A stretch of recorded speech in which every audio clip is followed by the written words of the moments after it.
Bonjour, bonsoir, bonne nuit pour InnoLife, ici MangaTD pour Warball Productions et bienvenue dans ce troisième Warvlog où je suis toujours accompagné de Tofo31. Salut les no-life, j'espère que vous allez bien. Bon, écoutez, vous avez vu le titre de la vidéo, j'espère que ça vous a bien fait cliquer. Bon, je vais commencer avec, je vais appeler ça un éditorial de qualité supérieure, c'est ironique bien sûr, mais on se croirait sur la tronche en biais. LOL. Euh, donc, petit édito. Sur le serveur du collectif, Tofo avait suggéré l'idée que le collectif fasse une vidéo qui explique la différence entre Internet et intranet. Putain, j'ai l'impression que c'était il y a 50 ans tellement de... Vous allez voir. Donc il est venu du fait que certains et certaines semblent confondre les messageries du net et la messagerie interne d'une entreprise, association ou autre, que ce soit sur le plan technique ou sur les bonnes et mauvaises pratiques. On y reviendra plus tard. En effet, sur les messageries internes des entreprises et autres, on peut être amené à parler d'infos sensibles liées à ce qui s'y passe, genre sur la gestion de la boîte ou des infos confidentielles sur telle ou telle personne. Le cas du lore de Warble est d'autant plus sensible que ça peut concerner des infos sur la vie privée d'une personne en situation de handicap. Voilà, si vous ne savez pas pourquoi, on a toute une série de vidéos handicap, foyer, société sur ma chaîne et les précédents Warvlogs. Allez les voir, je vous prie, avant de regarder cette vidéo, parce que pour ceux qui débarqueraient, si vous n'avez pas les références, ben vous allez être un petit peu perdu et pas forcément comprendre ce qu'on va expliquer ici. J'avoue, le lore, il est incroyable. D'ailleurs, en parlant de l'or incroyable, j'ai appris de nouveaux trucs sur les CAT. Il faudra aussi qu'on en fasse une vidéo, enfin les centres d'aide par le travail. Enfin, tu vois quoi. Ouh. Donc, les données de santé sont des données précieuses qui peuvent être utilisées par certains et certaines à des fins commerciales ou pire, à des fins malveillantes. Par exemple, à des fins de harcèlement sur fond d'handiphobie, donc c'est-à-dire la discrimination contre les personnes handicapées, psychophobie contre les gens qui ont des problèmes d'ordre psychologique, contre les gens victimes de MST. Alors l'oppression, elle porte sûrement au moins un nom un peu barbare en anglais puis avec des abréviations. Mais bref, dans le cas du sida, mais j'ai oublié. Et parfois, si ce n'est souvent, en voulant culpabiliser la victime. Genre, la victime devient coupable, on se demande pourquoi. Mais ce genre de connerie est très loin d'être rare de notre société. D'une manière générale, le partage d'infos sensibles là où il ne faudrait pas le faire semble souvent relever de l'incompétence et ou de la naïveté. Là, c'est les cas très généraux.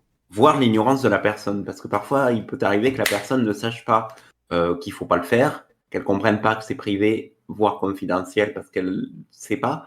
Et du coup, moi, il m'est arrivé de voir sur le serveur Warball des informations qui concernaient une personne avec sa situation médicale et autres, alors qu'on avait dit qu'il faut pas le faire. Ben en fait, j'avais mis ça dans l'incompétence, justement.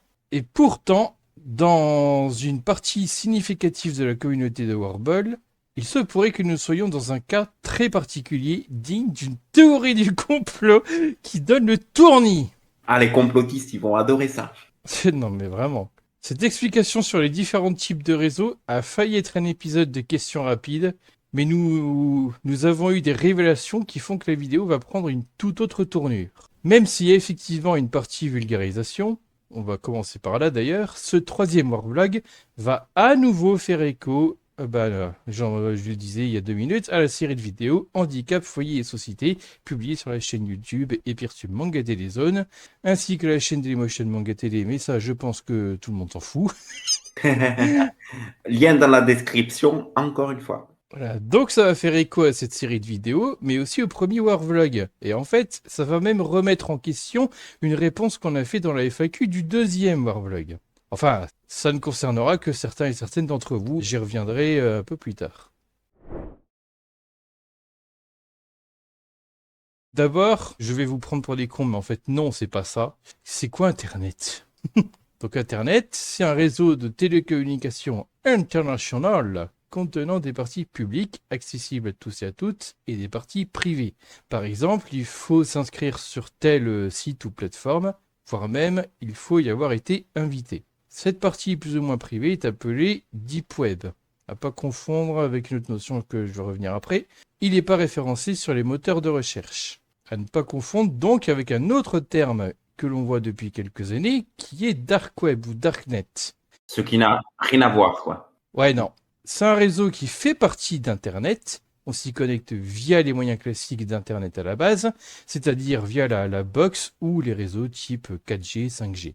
Et lui non plus n'est pas référencé sur les moteurs de recherche.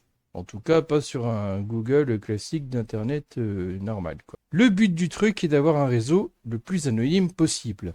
On l'associe souvent à des activités illégales et particulièrement chaudes, type pédocriminel ou vente de drogue, ce qui fait que ce réseau a une mauvaise réputation, mais il peut être également utilisé par de véritables lanceurs d'alerte qui ont besoin de se protéger pour divulguer leurs informations. Enfin, du moins en principe, mais j'ai pas d'exemple concret sous la main. Après, tu as des cas aussi où il y a des gens qui n'ont pas envie d'être publiquement visibles, qui ont juste envie d'avoir la paix, d'être tranquille, et donc ils utilisent le réseau, le Darknet, quoi. Enfin, Ouais. moi, j'ai connu des gens qui faisaient ça, ils ont fait leur site sur le Darknet, parce qu'ils avaient envie d'avoir la paix, et pas forcément parce que c'est des personnes mal intentionnées. Donc ça dépend de qui l'utilise en vrai, hein. Mm. Et d'ailleurs, voilà, histoire de dédramatiser un peu le Darknet, parce que les médias, ils ont beaucoup resservi la même image très inquiétante. Pour anecdote, une des anciennes adresses de Sci-Hub était en principe sur le Darknet, puisque son adresse était en point oignon. C'est-à-dire il fallait utiliser le logiciel Tor pour pouvoir y accéder. Alors Sci-Hub, c'est quoi? C'est un site de Juarez sur les publications scientifiques, c'est-à-dire imaginer les sites internet où on télécharge illégalement les films, bah, c'est l'équivalent de ça mais pour les publics scientifiques. Ça, et oui, ça existe. C'est utile pour les chercheurs et chercheuses qui peuvent accéder à des études sans payer une fortune des revues qui se font de l'argent là-dessus.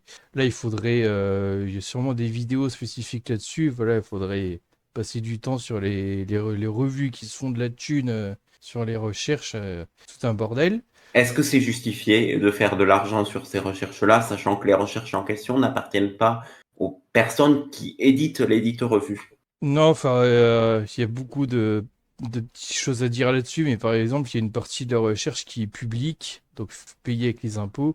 Enfin, puis même les chercheurs, genre, ils doivent payer plus, ils doivent payer pour faire publier l'étude. Ils doivent ensuite, s'ils veulent consulter le journal, enfin le magazine là pour auquel son étude, bah, ils doivent le racheter. Et je crois qu'ils doivent payer une troisième fois, je sais plus pourquoi.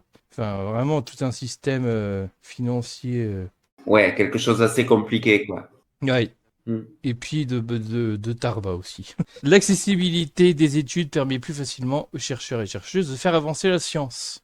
Ah oui, plutôt que de payer. Bon, des fois, il y a les universités qui eux-mêmes s'abonnent au magazine en question, machin. Mais bah, ça coûte quand même de l'argent, ces conneries. Tout ce qui est recherche publique, tout ce qui est public, ça a de moins en moins d'argent. C'est bien connu. Bah, pourquoi mettre du budget pour le savoir, pour la science, pour... non, dos d'honneur. Il ferait mieux de mettre le budget pour faire des recherches et trouver des solutions plutôt que de faire payer pour avoir accès à l'information. Ouais. Donc des fois, heureusement, bon, des fois, genre un chercheur qui aurait besoin d'une étude pour la consulter, il peut bêtement demander à son auteur par email. En général, il est gentil, il la donne, mais bon, n'empêche que c'est pas très pratique. D'où des trucs comme ça, et donc une des versions, c'est sur le Darknet. Donc c'est un très bon exemple pour dire que le Darknet peut être très utile à certaines personnes. Et donc aussi, selon une page du site Cyber University, que je mettrai en description, plusieurs sites populaires du Clear Web, donc le web visible normal, quoi, se déclinent en version Dark Web. Ça, je savais pas. C'est le cas du New York Times, de la BBC, ou même du site de la CIA. C'est très ironique, je trouve, mais voilà. Et ces sites sont principalement adressés aux personnes qui ne peuvent pas accéder à la version classique de ces sites, par exemple, à cause des lois en vigueur dans leur pays. Donc le Darknet n'est pas forcément quelque chose d'illégal, c'est quelque chose d'alternatif au vrai Internet. Et moi, ce qui me choque un peu, c'est que les médias mentent souvent sur ce qu'est le Darknet, parce que, en fait, on dit un Darknet, parce que des Darknets, il y en a plusieurs. Ils mentent souvent sur le sujet en disant que c'est le mal, etc. Mais c'est sûr que c'est plus facile de montrer le côté criminel que de montrer le côté plus legit du truc. Ça fait plus cliquer, quoi. Mais après... Ouais, je pense qu'en fait, il y a un mélange là aussi d'incompétence et effectivement le fait que c'est plus sensationnaliste de parler, je sais pas, des trafiquants de drogue ou de trafiquants d'armes ou trafiquants d'enfants sûrement, enfin, que sais-je. Donc, mais oui. Donc c'est bien de dédramatiser un petit peu, enfin, disons plutôt de nuancer sur les possibilités du Darknet en fait. Alors après, c'est vrai que ça existe hein, sur le Darknet, tout ce que Oui, disent les médias. ça, Ça existe. Mais il n'y a pas que ça, quoi. C'est comme sur Internet, hein. Il y a des escroqueries pour tout sur Internet, hein. Même c'est sur ça. Internet, aujourd'hui, il y a des escroqueries. Et pourtant, on ne fait pas tout étalage. Mm. Encore qu'il y en a, putain, quand on voit les pubs qui apparaissent pour des tunnels de vente, pour des pseudo-sciences, des pseudo-médecines ou alors des trucs de développement personnel foireux, j'ai pas l'impression qu'ils sont spécialement embêtés vu comment ça pullule. Mais bon. Mm. Donc, ça c'est pour Internet. On va parler un petit peu, on va définir un peu l'intranet. Donc l'intranet, c'est un réseau local qui reste dans une boucle interne, mais qui utilise les mêmes outils, notamment les mêmes protocoles, donc des normes qu'Internet. Par exemple, on utilise un navigateur, on utilise les protocoles pour les emails, pareil, c'est utilisé sur les deux. Exemple d'utilisation, les serveurs d'impression, donc c'est-à-dire les imprimantes dans une entreprise, chaque ordinateur n'a pas forcément son imprimante à côté. Ils ont une imprimante dans, genre, imaginons dans la salle pour tout le monde et elle est connectée en réseau. Donc ils impriment, voilà, comme ça. Un serveur de stockage de fichiers, quoi, et d'une machine dédiée à la comptabilité. Et voilà, on peut accéder, ce serait plutôt dans les grosses boîtes, ça je pense, pour la compta, mais quelqu'un qui, à chaque fois, genre le comptable, il fait sa compta, mais il y a aussi peut-être quelqu'un qui va s'occuper du truc de gestion des stocks. Et donc voilà, ça passe par le même logiciel, mais c'est en réseau. On a aussi la messagerie instantanée sur intranet, donc pour chatter, on va dire, mais en mode professionnel, quoi. Et puis les messages, du coup, ils restent dans le réseau interne, en tout cas en dehors de piratage éventuel. Parce que c'est le but d'intranet, c'est que c'est interne, typiquement à une entreprise. Alors je dis, c'est pas que les entreprises. En théorie, une asso peut le faire, même à la limite, on pourrait se faire un réseau domestique comme ça si on le voulait, mais c'est juste que voilà, c'est typiquement les entreprises qui utilisent ce genre de truc. Donc l'administrateur ou l'administratrice réseau peut faire des réglages pour décider de quel ordinateur, ou du moins quel compte utilisateur, peut accéder au réseau intranet. À quelle partie du réseau le technicien informatique n'a pas besoin d'aller dans les dossiers de la compta, par exemple. En soi, il est aussi possible de donner ou non un accès à Internet. Sachant que tu peux aussi le faire avec les adresses IP, je ne sais pas si tu l'as noté. L'adresse IP de la machine sur l'intranet, tu peux dire telle adresse IP ne doit pas avoir accès à tel service, tel site ou tel accès à tel endroit en fait. Après, j'ai l'impression que, d'une manière générale, ils font ça plutôt par compte d'utilisateur. Oui, oui, mais tu peux aussi le faire avec les adresses IP des machines concernées. Ok, ouais. Et il semble également possible de faire en sorte que l'ordinateur ne démarre tout simplement pas lorsque le réseau en question n'est pas détecté. Genre, il s'allume mais il finit par s'éteindre. Et Mm. pourquoi on dit ça? Pourquoi je dis ça? On verra après. Et puis, juste un petit mot sur l'extranet, rapidement, parce que vous allez voir. L'extranet, c'est l'intranet, mais qui peut être consulté en dehors de l'organisme pour lequel il a été créé. Donc, en dehors de l'entreprise, par exemple. Et donc, dans les entreprises, ça peut être des clients et des fournisseurs qui sont, donc, du coup, ils font pas partie de l'entreprise, mais ils peuvent échanger comme ça avec l'entreprise via l'extranet. Sachant que pour ça, la personne doit passer par Internet. Sachant qu'il n'y a pas que les clients qui peuvent utiliser ce genre de choses, il y a aussi les modérateurs quand ils sont chez eux ou des gens un peu plus haut placés dans l'entreprise. Voilà, mais du coup, la boucle est bouclée parce qu'ils doivent passer par Internet. Et Mm. donc, selon les paramétrages faits pour des raisons hiérarchiques, certains et certaines peuvent aller sur un réseau Internet via l'extranet et d'autres non. Ils ne peuvent donc se connecter au réseau interne que dans l'établissement où ils se situent. Alors, on va parler maintenant, on sait ce que c'est Internet, extranet, intranet, tout ça. On va parler des bonnes et mauvaises pratiques sur chacune de ces différents réseaux. Bon, en vrai, il y a des choses qui sont, vous allez voir, ça va être assez général pour tous les réseaux.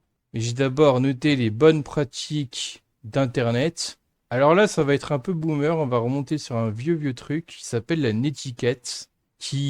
Bon, vous allez voir, on sent que ça a été écrit dans les années 90 et qu'aujourd'hui, je me dis, ce sera pas forcément adapté, vous allez voir pourquoi.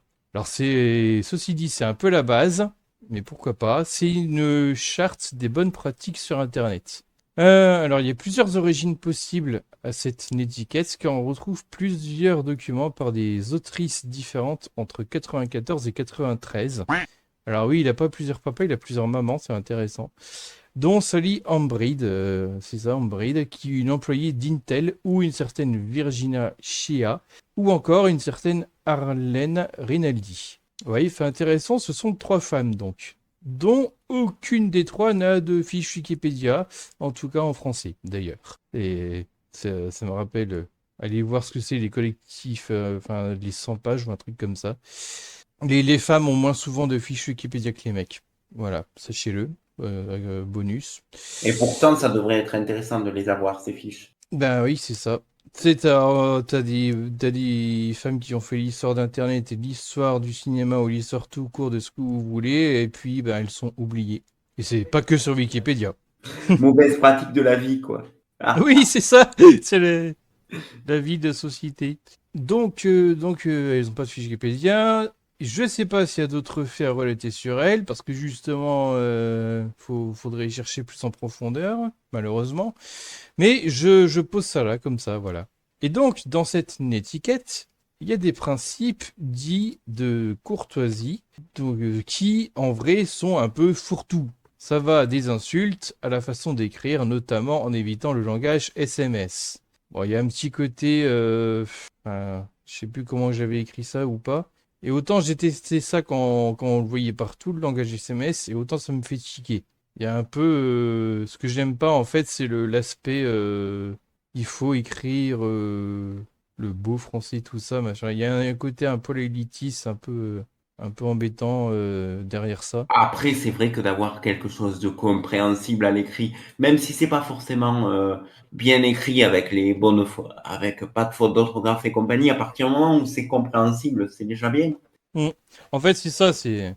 Faut que ce soit compréhensible, mais la notion de compréhensibilité, j'invente le mot peut-être, j'en sais rien, je m'en fous, Non, non, c'est tu que n'as pas. ça va dépendre, par exemple, d'une génération à une autre. Bah, oui, mais tu as quand même une barrière qui est une zone, si tu veux, de compréhensibilité qui est commune entre les générations. Quand tu dis bonjour, tout le monde sait ce que ça veut dire. Quand Voilà. tu dis au revoir, tout le monde sait ce que ça veut dire. Donc il y a quand même une limite, si tu veux, qui fait que tu as quand même une compréhension globale pour toutes les générations. Moi, si je lis à peu près ce que disait ma grand-mère à l'écrit ou ma mamie, ou encore mon arrière-grand-père, même si je ne comprends pas trop les anciennes modes françaises de l'époque, les termes un peu Mhm. spécifiques, dans l'ensemble, on se comprend. En fait, je pense que le truc sur le langage SMS devrait être un peu recyclé aujourd'hui en disant tout simplement adapter un langage qui s'adapte au public auquel vous parlez. Ouais. Bon voilà, ça fera un bon petit résumé de. Il y a des recommandations sur les fichiers joints. Alors moi je m'attendais à retrouver le bon vieux conseil de ne pas les ouvrir quand on ne connaît pas l'expéditeur, mais non. On retrouve globalement l'idée de ne pas envoyer un fichier trop gros. Et bon, il faut dire que ça date d'avant même le 56K cette histoire, donc c'est pour ça. En fait, dans cette étiquette, contrairement à ce que je croyais, ce n'est que très peu axé sur l'aspect vie privée, info personnelle, mais ça ressemble plus à un mode d'emploi pour écrire un email ou sur un forum. Et c'est assez ancré dans son époque, mais ça ne veut pas dire que c'est dépassé pour autant. En fait, le truc, c'est que à l'époque, il y avait de manière tacite la partie privée avec Internet. De toute façon, à l'époque, c'était des pseudos ou pas. Hein. Les gens n'utilisaient pas forcément des pseudos, ils utilisaient leur vrai nom et prénom. c'était très rare d'utiliser des pseudos à l'époque, parce que à la limite, il y avait tellement peu de monde sur l'internet que c'était pas nécessaire. Après, le principe du pseudo, c'est arrivé plus à l'époque de Google, quand ils sont débarqués avec le moteur de recherche, quand c'est devenu très démocratisé. En fait, j'ai l'impression que c'est quand même arrivé assez vite parce que, ok, c'est un film, mais on voit déjà beaucoup justement les pseudos et les avatars dans un film qui s'appelle Track sur Internet de 94 ou 95. Oui, parce qu'à l'époque, c'était déjà dans les mœurs. À l'époque, c'était déjà le cas. C'est-à-dire que même en 94, moi, je me souviens que j'ai vu Internet en 56K.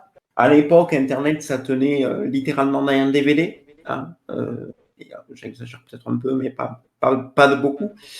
On pouvait avoir des gens qui utilisaient des pseudos, mais c'était pas comme aujourd'hui, quoi. Parce qu'aujourd'hui, aujourd'hui, la première peur des gens, c'est qu'on affiche leur nom et prénom sur Internet. À l'époque, on mettait un pseudo parce qu'on voulait se donner un style. C'était pour se donner un style, c'était parce qu'on n'avait pas envie d'afficher nos informations, mais parce qu'on n'en avait pas envie, pas parce qu'on avait peur de quelqu'un ou de quelque chose. Ouais, il y a un truc assez ironique, c'est qu'on a peur d'afficher son nom, mais on n'a plus peur d'afficher son visage de nos jours. Et pourtant, c'est aussi dangereux que d'afficher son nom. Bah oui. Surtout avec que ce soit les deepfakes ou tout ce qui Mm. existait avant, en fait. Alors après, moi par exemple, quand j'ai commencé à faire des vidéos pour l'établissement dans lequel j'étais, même à l'époque quand on faisait des DVD, on m'interdisait de montrer mon visage. Donc je m'interdisais la webcam. Et aujourd'hui encore, je n'utilise pas de webcam. Mm. Donc, pour ce qui est lié aux enfants sur Internet, je vais faire très court, hein. En fait, je vais tout simplement vous renvoyer vers un site. Je vous conseille donc de visiter le site Action Innocence. J'avais surtout regardé dans les années 2000, vers le milieu des années 2000, mais je le trouvais très bien pour ça, en fait. T'as déjà vu ça, la Action Innocence? Non, pas du tout. Je savais même pas que ça existait. Par contre, je sais que dès le début d'Internet, on avait déjà commencé à faire du contrôle parental.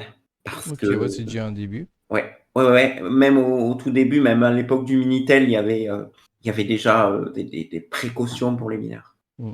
En fait, Action Innocence, allez voir, c'est un site, enfin, c'est une association suisse, je crois, à l'origine, qui parlait, voilà, des pratiques sur Internet. Au milieu des années 2000, je me souviens, c'était les conseils très classiques du style, ben, par exemple, si tu parles avec quelqu'un sur Internet, c'est peut-être pas un enfant de 10 ans comme toi, mais un vieux pédo de 50 ans qui va vouloir te rencontrer en vrai.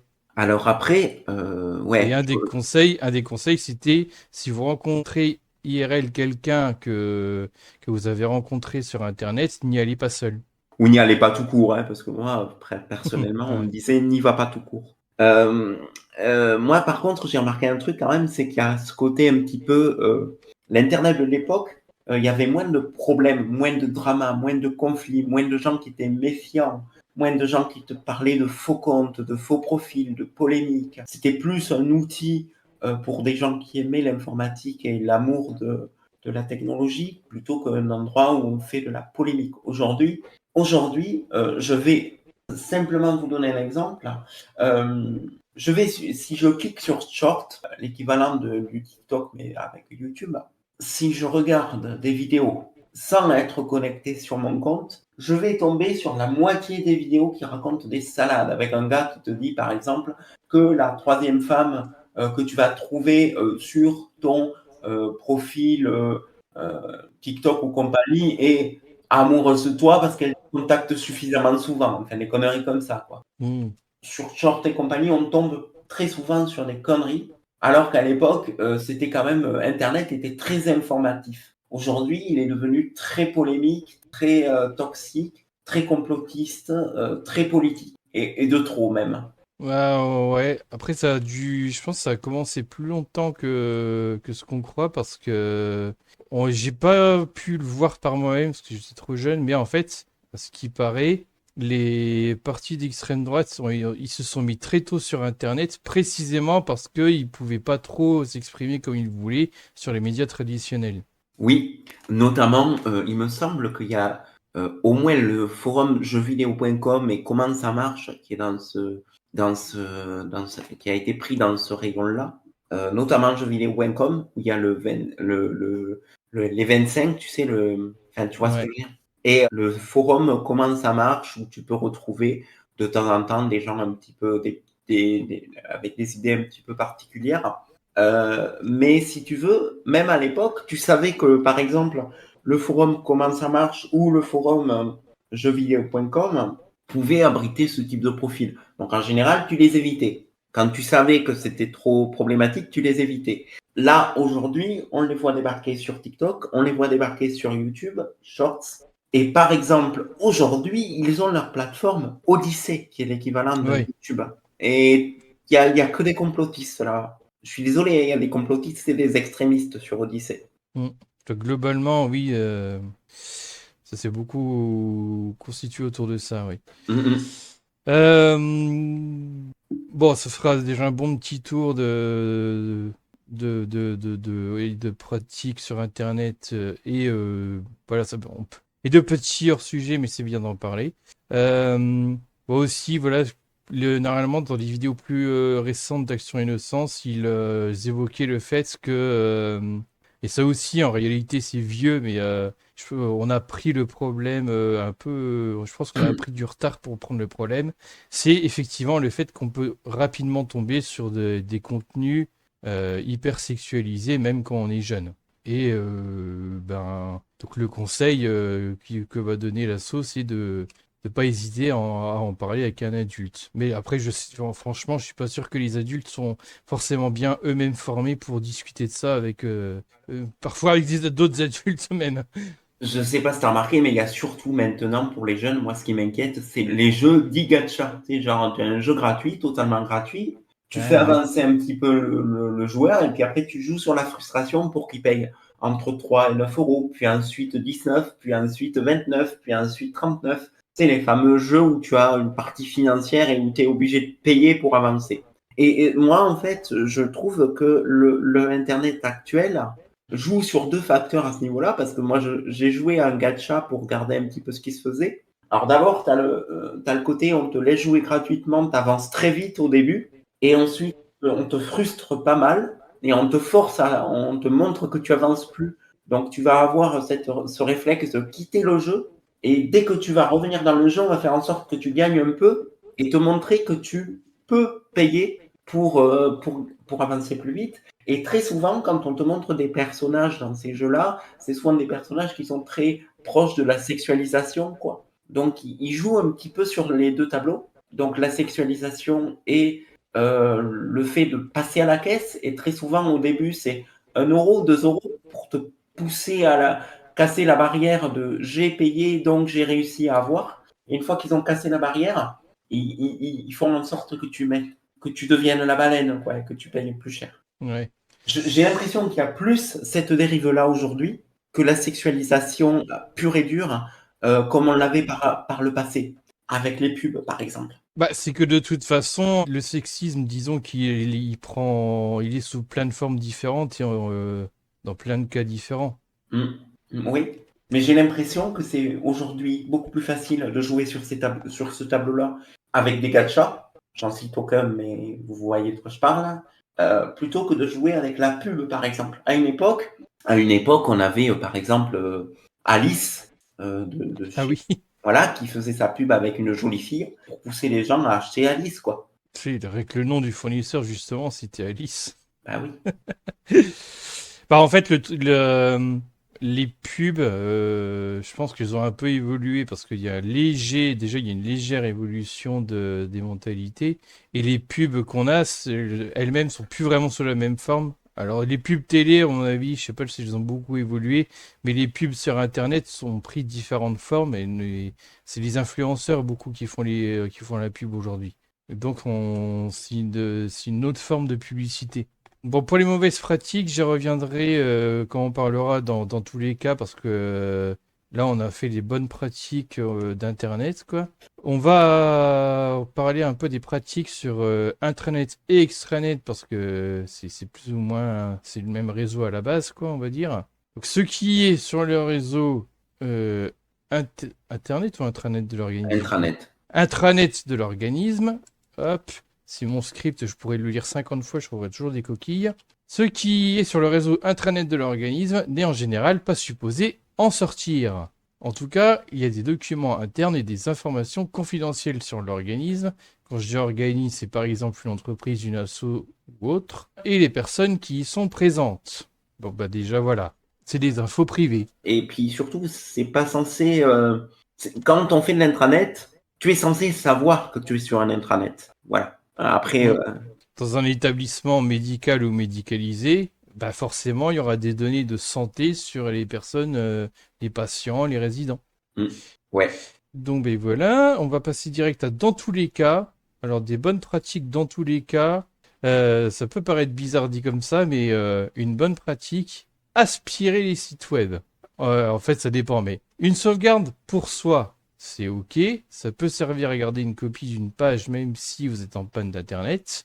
Et une capture web archive permet de contribuer au patrimoine d'internet. Ça peut servir à des fins historiques ou encore journalistiques. Par exemple, ça permet de prouver que telle personne a posté un message pouvant tomber sous le coup de la loi, même s'il l'a supprimé depuis, par exemple. Voilà, et en mauvaise pratique, ou du moins critiquable, je vais revenir sur le fait d'aspirer les sites web, parce que déjà, ça peut poser des problèmes juridiques. Et oui, il existe des droits d'auteur sur les sites web, tout comme sur leur contenu d'ailleurs. Vous avez sûrement déjà vu, peut-être sans y faire attention, un copyright en bas de certaines pages web. Donc, faire une espèce de copie, par exemple, de YouTube, eh ben, c'est illégal. On a aussi notre problème, un problème d'usurpation d'identité, enfin une autre mauvaise pratique, qui est donc de se faire passer pour un internaute, genre un YouTuber, sur une quelconque plateforme, ce qui peut être sur la copie intranet du site. Et vous allez voir pourquoi je dis ça, parce que ça existe. Oui, et c'est Et bien. puis en plus, ça trompe les utilisateurs et utilisatrices. Oui, oui. Et le pire, c'est que si par exemple l'utilisateur et l'utilisatrice ne sait pas qu'elle est sur un faux réseau, ben, c'est encore pire. C'est ça. Donc, n'hésitez pas à donner vos idées de bonnes et mauvaises pratiques en commentaire. Voilà, le petit appel à l'action qui va bien. Mais dans le respect, par contre, hein, pas d'insultes, pas de commentaires rageux. Je dis ça parce qu'il y en a 2 ou 3 que je connais qui pourraient éventuellement avoir ce comportement-là. Donc, s'il vous plaît, pour ceux que je ne cite pas de commentaires à l'encontre d'un tel ou d'un tel. Merci. Voilà, puis de toute façon, normalement, on n'a pas besoin d'insulter pour donner des idées de bonnes et mauvaises pratiques. Alors, quand je dis là, ça existe là des copies de sites sur des serveurs privés et puis même des usurpations d'identité, c'est en vrai le cœur du sujet de la vidéo. On a beaucoup discuté de d'autres trucs, mais c'est un peu là où on voulait en venir aujourd'hui. C'est que on peut créer des copies des sites internet et les mettre sur des serveurs qui n'ont rien à voir avec les sites copiés, que ce soit sur internet ou intranet. Je vais commencer par donner un exemple, on va dire un peu neutre, qui est connu, je sais pas, mais l'exemple c'est ProtoWeb. Donc ProtoWeb, on peut découvrir ça c'est malheureusement c'est en anglais, dans une vidéo récente de Michael MJD qui s'appelle ProtoWeb Reviving the 90s Internet. Donc l'explication en gros, ProtoWeb, c'est un service internet qui permet de visiter de vieux sites web sur des ordinateurs anciens comme récents. Donc la manière la plus simple de le faire, c'est de télécharger leur navigateur appelé ProtoWeb Browser, mais on peut accéder à ce service avec des navigateurs classiques, y compris des vieilles versions d'Internet Explorer ou de Netscape. Là, je pense que je vais mettre un petit extrait en muet de la vidéo de Michael MJD parce qu'il y a un moment, il le montre, il configure Internet Explorer, je sais plus ce qu'il fait, mais il change un truc, il passe par un proxy, je crois, il paramètre un proxy et c'est comme ça qu'il va sur le ProtoWeb avec Internet Explorer. Et du coup, c'est possible d'avoir un deuxième YouTube et plutôt pour dire plus clairement, un YouTube à l'ancienne. Alors, tu vois déjà ce qu'il y a maintenant et il n'y a même pas besoin de configurer quoi que ce soit, c'est qu'il y a des espèces d'interfaces, c'est des sites internet. En fait, qu'est-ce que tu as dedans? C'est le contenu de YouTube, mais c'est pas l'interface de YouTube normale. Il y a plusieurs sites comme ça qui font ça aujourd'hui. Hmm. Donc, sauf que pour ça, on ne peut pas laisser la configuration par défaut. Il faut le configurer pour passer par ce qu'on appelle un proxy. Oui, c'est ça. C'est-à-dire que concrètement, on demande au navigateur de passer par le serveur de ProtoWeb pour avoir accès à ces vieilles pages internet qui sont hébergées chez eux. Accessoirement, pour regarder YouTube sur un vieil ordi, ce site est accessible via le réseau ProtoWeb. Oula, attends, mon script a encore une fois parti en vrille. Il y a un YouTube, alors je me rappelais plus, mais il y a, on va dire, un YouTube cheap des années 2000 sur ProtoWeb et qui a copié une sélection de vidéos. Ah oui, ça c'est on le voit avec une deuxième vidéo de Michael MJD qui s'appelle Warpstream, YouTube for Vintage Computers. Donc Bon, déjà ça, voilà, sur ProtoWeb, il y a en gros le YouTube des années 2005. Je crois qu'on pouvait choisir l'interface même. donc en gros, je vais faire très simple. Il n'y a pas qu'un seul YouTube. Il y en a plusieurs. Ouais, c'est ça. Alors il y a pas toutes les vidéos sur le YouTube du ProtoWeb, hein, mais voilà. Et par exemple, moi, sur ce proto-web, je peux créer un compte. Je crois que oui. J'imagine que tu peux commenter. Est-ce que je peux, par exemple, créer un compte sur cet ancien YouTube et remettre et mettre des vidéos, du coup? Là, si tu peux pas toi-même uploader des vidéos, c'est vraiment eux qui choisissent les vidéos qui sont. Si tu t'imagines bien qu'ils n'ont pas un serveur extensible à l'infini. Donc c'est Ah eux ouais. qui font une sélection de vidéos. Donc en fait, on peut quand même copier l'interface de YouTube, même l'interface actuelle si on veut. Oui, Et on peut copier les profils aussi. bah, certainement, oui. D'accord. Je dis ça pour tout à l'heure, hein. Ouais. Euh, donc il semble possible d'envoyer des requêtes pour que la version internet donc slash originale du site comptabilise des visites slash vues de l'intranet. Ah oui, effectivement, je confirme. Donc voilà, c'est fun fact. Faut sûrement s'y connaître en programmation, mais voilà, ça se fait. On peut faire en sorte que des logiciels ou matériels se connectent sur des serveurs alternatifs. Et c'est comme ça d'ailleurs qu'on ressuscite des logiciels et des services qui n'existent plus. Par exemple, vous vous souvenez de ma vidéo de MSN avec Escargot? Il y a des chances que vous vous souvenez parce que les gens continuent de voir et de demander de l'aide dessus. Et ben voilà, c'est un peu le même principe. On se connecte, on prend le Windows Live Messenger, comme à l'époque. Enfin, sauf le client, il a été un peu modifié pour se connecter sur un réseau alternatif. Et puis, on chatte sur MSN comme à l'époque. Lien dans la description pour ceux qui n'ont pas vu la vidéo. Voilà. Et puis, c'est aussi comme ça qu'on rejoue à des jeux Dreamcast ou autres vieilles consoles, d'ailleurs, en online. Alors, je parle de la Dreamcast parce que c'est ce que je fais depuis 2018. Voilà, pareil, je peux mettre un exemple d'un live, je peux mettre la vieille vidéo de DCman qui explique dans les très grandes lignes sur l'aspect technique comment on fait ça. Et du coup, tu joues à partir d'un émulateur ou vraiment d'une Dreamcast? Bah moi, je joue depuis un émulateur, mais c'est ce qui est fun, c'est que on peut le faire avec une vraie Dreamcast. Du coup, Et les émulateurs et les vrais Dreamcast peuvent jouer ensemble. Ça dépend quel jeu en vrai, mais bon. j'ai une question. Imaginons que j'ai Home Station ou que par exemple, je télécharge un jeu Sonic et Mega Drive. Est-ce que je peux jouer avec toi un jeu Sonic Mega Drive? Alors oui, mais ça c'est un autre protocole. Genre dans le temps, j'avais parlé dans ma première caverne des vieux jeux de Kailera pour jouer en online sur émulateur. Et plus récemment, j'avais fait plutôt avec Ega Fusion, c'est un autre système. Je crois que c'est un système plus par IP. Mais c'est un autre système, c'est d'émulation, ça passe. Il s'agit pas de passer par des serveurs alternatifs. C'est un peu une autre philosophie si tu veux.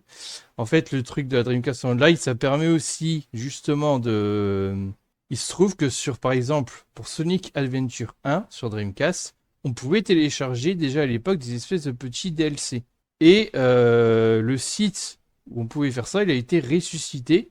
Alors sur une autre URL, sur un autre serveur. Mais aujourd'hui, et c'est ce que DCman par exemple montre dans sa vidéo, il va sur la copie du site et il télécharge un DLC de Sonic Adventure, hein, il fout ça dans sa Dreamcast, son sa carte mémoire Dreamcast, et ça marche, comme à l'époque. Donc, si je le voulais, je pourrais jouer avec toi à Sonic ou à d'autres jeux, quoi. Ben oui, On pourra peut-être essayer en faisant une démo pour la Mega Drive. Ça pourrait être un bon tuto, notamment pour Yui qui aime bien s'amuser à ça. D'ailleurs, petit spoiler qui n'était pas prévu, Manga TD, tu nous as fait deux petites ROM, trois petites ROM adaptées pour les personnes handicapées sur Sonic 2 et Sonic 3, ainsi que Sonic 3 Knuckle. Allez voir la vidéo de Yui qui avait fait un gameplay sur Sonic 2. Euh, oui, voilà, c'est donc ça. voilà quoi. Ce serait amusant que je puisse, améliorer le truc pour, par exemple, changer les crédits et tout, enfin le copyright en bas, ne serait-ce que ça. Mais bon, j'ai fait le principal pour ces jeux-là. Sachant qu'il y Euh, aura peut-être une mise à jour aussi, tu feras peut-être une mise à jour pour une nouvelle version un jour ou l'autre. Ben, je crois que genre il y avait trop de mines sur Sonic 2 là à un moment donné, je sais plus. Oui, mais si, de toute façon, si tu fais une mise à jour du truc, Yui fera une autre vidéo. Mais là, par exemple, là, elle est en train de s'occuper de Sonic 3, voilà. Mais bref, ça pourrait donner un truc intéressant si on ne s'arrêtait pas à la récolte des émeraudes. Par exemple, faire un nouveau niveau, quoi. Mm. Voilà, c'est plus de temps et voire même plus de savoir-faire en réalité. Mais Ah, ben, peut-être que je pourrais t'aider, j'ai quelques notions dans le domaine, en tout ce qui est game design théorique. bon, enfin voilà. Donc ça c'était, mais sachez-le, voilà, on peut faire plein de choses grâce à des serveurs alternatifs et faire revivre des trucs supposés être morts d'Internet. Et donc, ainsi, c'est là où on voulait en venir. On va enfin vraiment aborder le sujet. Un système similaire est apparemment utilisé dans certains établissements accueillant des personnes en situation de handicap. C'est-à-dire d'avoir une copie de site sur un intranet. Et ça remet en question une des questions justement de la FAQ. La question c'était si nous voyons une publication sur des réseaux sociaux avec le pseudo d'un membre du collectif, comment savoir si c'est vraiment un membre du collectif qui l'a publié ou pas? En gros, on avait répondu ceci, que déjà vous pouvez demander confirmation sur Discord. Si ça s'est passé sur un forum, Tofo n'est inscrit sur aucun forum, bon ça change pas. On a aussi des comptes officiels, si on peut dire ça comme ça, sur YouTube. Il y a des chaînes que vous connaissez, comme d'habitude. Enfin, comme d'habitude. Alors justement, c'est ça qui est un peu ce qui va trompeur. Ainsi qu'un compte Warball Productions sur Facebook, il y a la page Warball. Pour les chaînes et le compte Facebook, si vous allez dessus et que vous voyez nos publications, normalement c'est nous. Normalement, Normalement, c'est nous. normalement, C'est là qu'est la cookie, la... normalement, sauf si bien entendu c'est publié sur l'intranet. C'est ça. Et C'est ça le délire. le problème, c'est que nous, de notre côté, on ne peut pas, comme on n'a pas accès à cet intranet, on ne peut pas vous dire si, enfin, si éventuellement on peut le constater, mais comme on ne peut pas le constater, on ne peut pas vous répondre. Donc, Mm. moi, le seul conseil que je puisse donner à ces gens qui voient parce qu'on a vu des faux comptes Warhol Productions sur l'intranet, des faux comptes de certains utilisateurs qui sont sur Internet et qui sont aussi sur l'intranet malgré eux. Coucou Manga TD. Voilà. Voilà, bon, on n'y a pas accès, mais heureusement, on a un énorme coup de bol. Je pense qu'on a eu quand même des fuites. Grâce à Yui et à Vinatiro, qui ont quand même un petit peu plus... et parce que je connais plus ou moins le fonctionnement de cet intranet avec certains petites astuces. Donc, on arrive quand même à savoir un petit peu. Maintenant, pour ceux qui sont sur cet intranet, tant que vous êtes dans votre établissement, considérez que vous n'avez pas accès au vrai Internet. Voilà. Tant que vous êtes dans la zone d'influence de votre établissement, vous n'avez pas accès à Internet, puisque de toute façon, le truc est configuré pour, dans la majorité des cas, refuser tout accès à Internet, et tout accès, soi-disant Internet, dans la zone d'influence, est en réalité un intranet. Donc, tout ce que vous voyez depuis votre navigateur, c'est, on va dire, pas le vrai Internet. Parce que Mm. j'ai vu des pseudos que je citerai pas parce qu'on n'a pas l'autorisation, qui venait sortir des insultes, tout ça, ça se passe sur l'intranet. Donc, voilà. Donc, n'allez pas, quand vous êtes chez vous, après, répondre à la soi-disant personne à partir du vrai Internet. Puisque la vraie personne, justement, elle n'est pas au courant qu'il y a ça, qu'elle ne le voit pas. Mm. Alors c'est normal que vous ne le sachiez pas ou que vous demandez mais qu'est-ce qu'il raconte comme connerie? Parce que les liens, je sais même pas si vous voyez si je crois que vous voyez les URL en haut de l'écran, mais c'est des URL qui ont l'air tout à fait normales. Oui. En fait, si par exemple, ils vont sur une copie de YouTube, dans l'URL, tu vas avoir https www.youtube.com. Ils ne verront pas autre chose que ça. Visuellement, tu verras que www.youtube.com. C'est ça. Alors, C'est pas alors, YouTube avec un S, c'est pas YouTube avec deux U, B, E, c'est vraiment youtube.com. Sauf que vous n'êtes pas réellement sur YouTube. voilà, c'est une URL qui est liée à l'intranet. Point. Alors, pourquoi? Parce que apparemment c'est certainement le même genre de système qu'avec ProtoWeb, où on peut normalement si on va sur le navigateur ProtoWeb Browser ou si on fait la configuration, si on va sur google.com, on aura une vieille version de Google, mais ce sera toujours google.com. Bah, oui, tout à fait. C'est ce qui se passe avec ces établissements-là. D'ailleurs, je crois que oui avait récupéré des messages envoyés de cet intranet. Je sais pas s'il pourrait montrer quelques images, des fausses requêtes, etc. pour que les utilisateurs qui regardent cette vidéo aient quand même un petit aperçu. Ouais, en fait, c'est dans ces emails, dans les emails de Warble, en fait. Ça a l'air d'un peu de se mélanger. C'est un sacré foutoir entre. Mm. Elle reçoit des notifications par email. Or, certains apparemment viendraient d'Internet et certains viendraient d'intranet. Oui, parce que son truc mail est configuré pour réceptionner les deux. Donc voilà, c'est assez particulier, mais bref.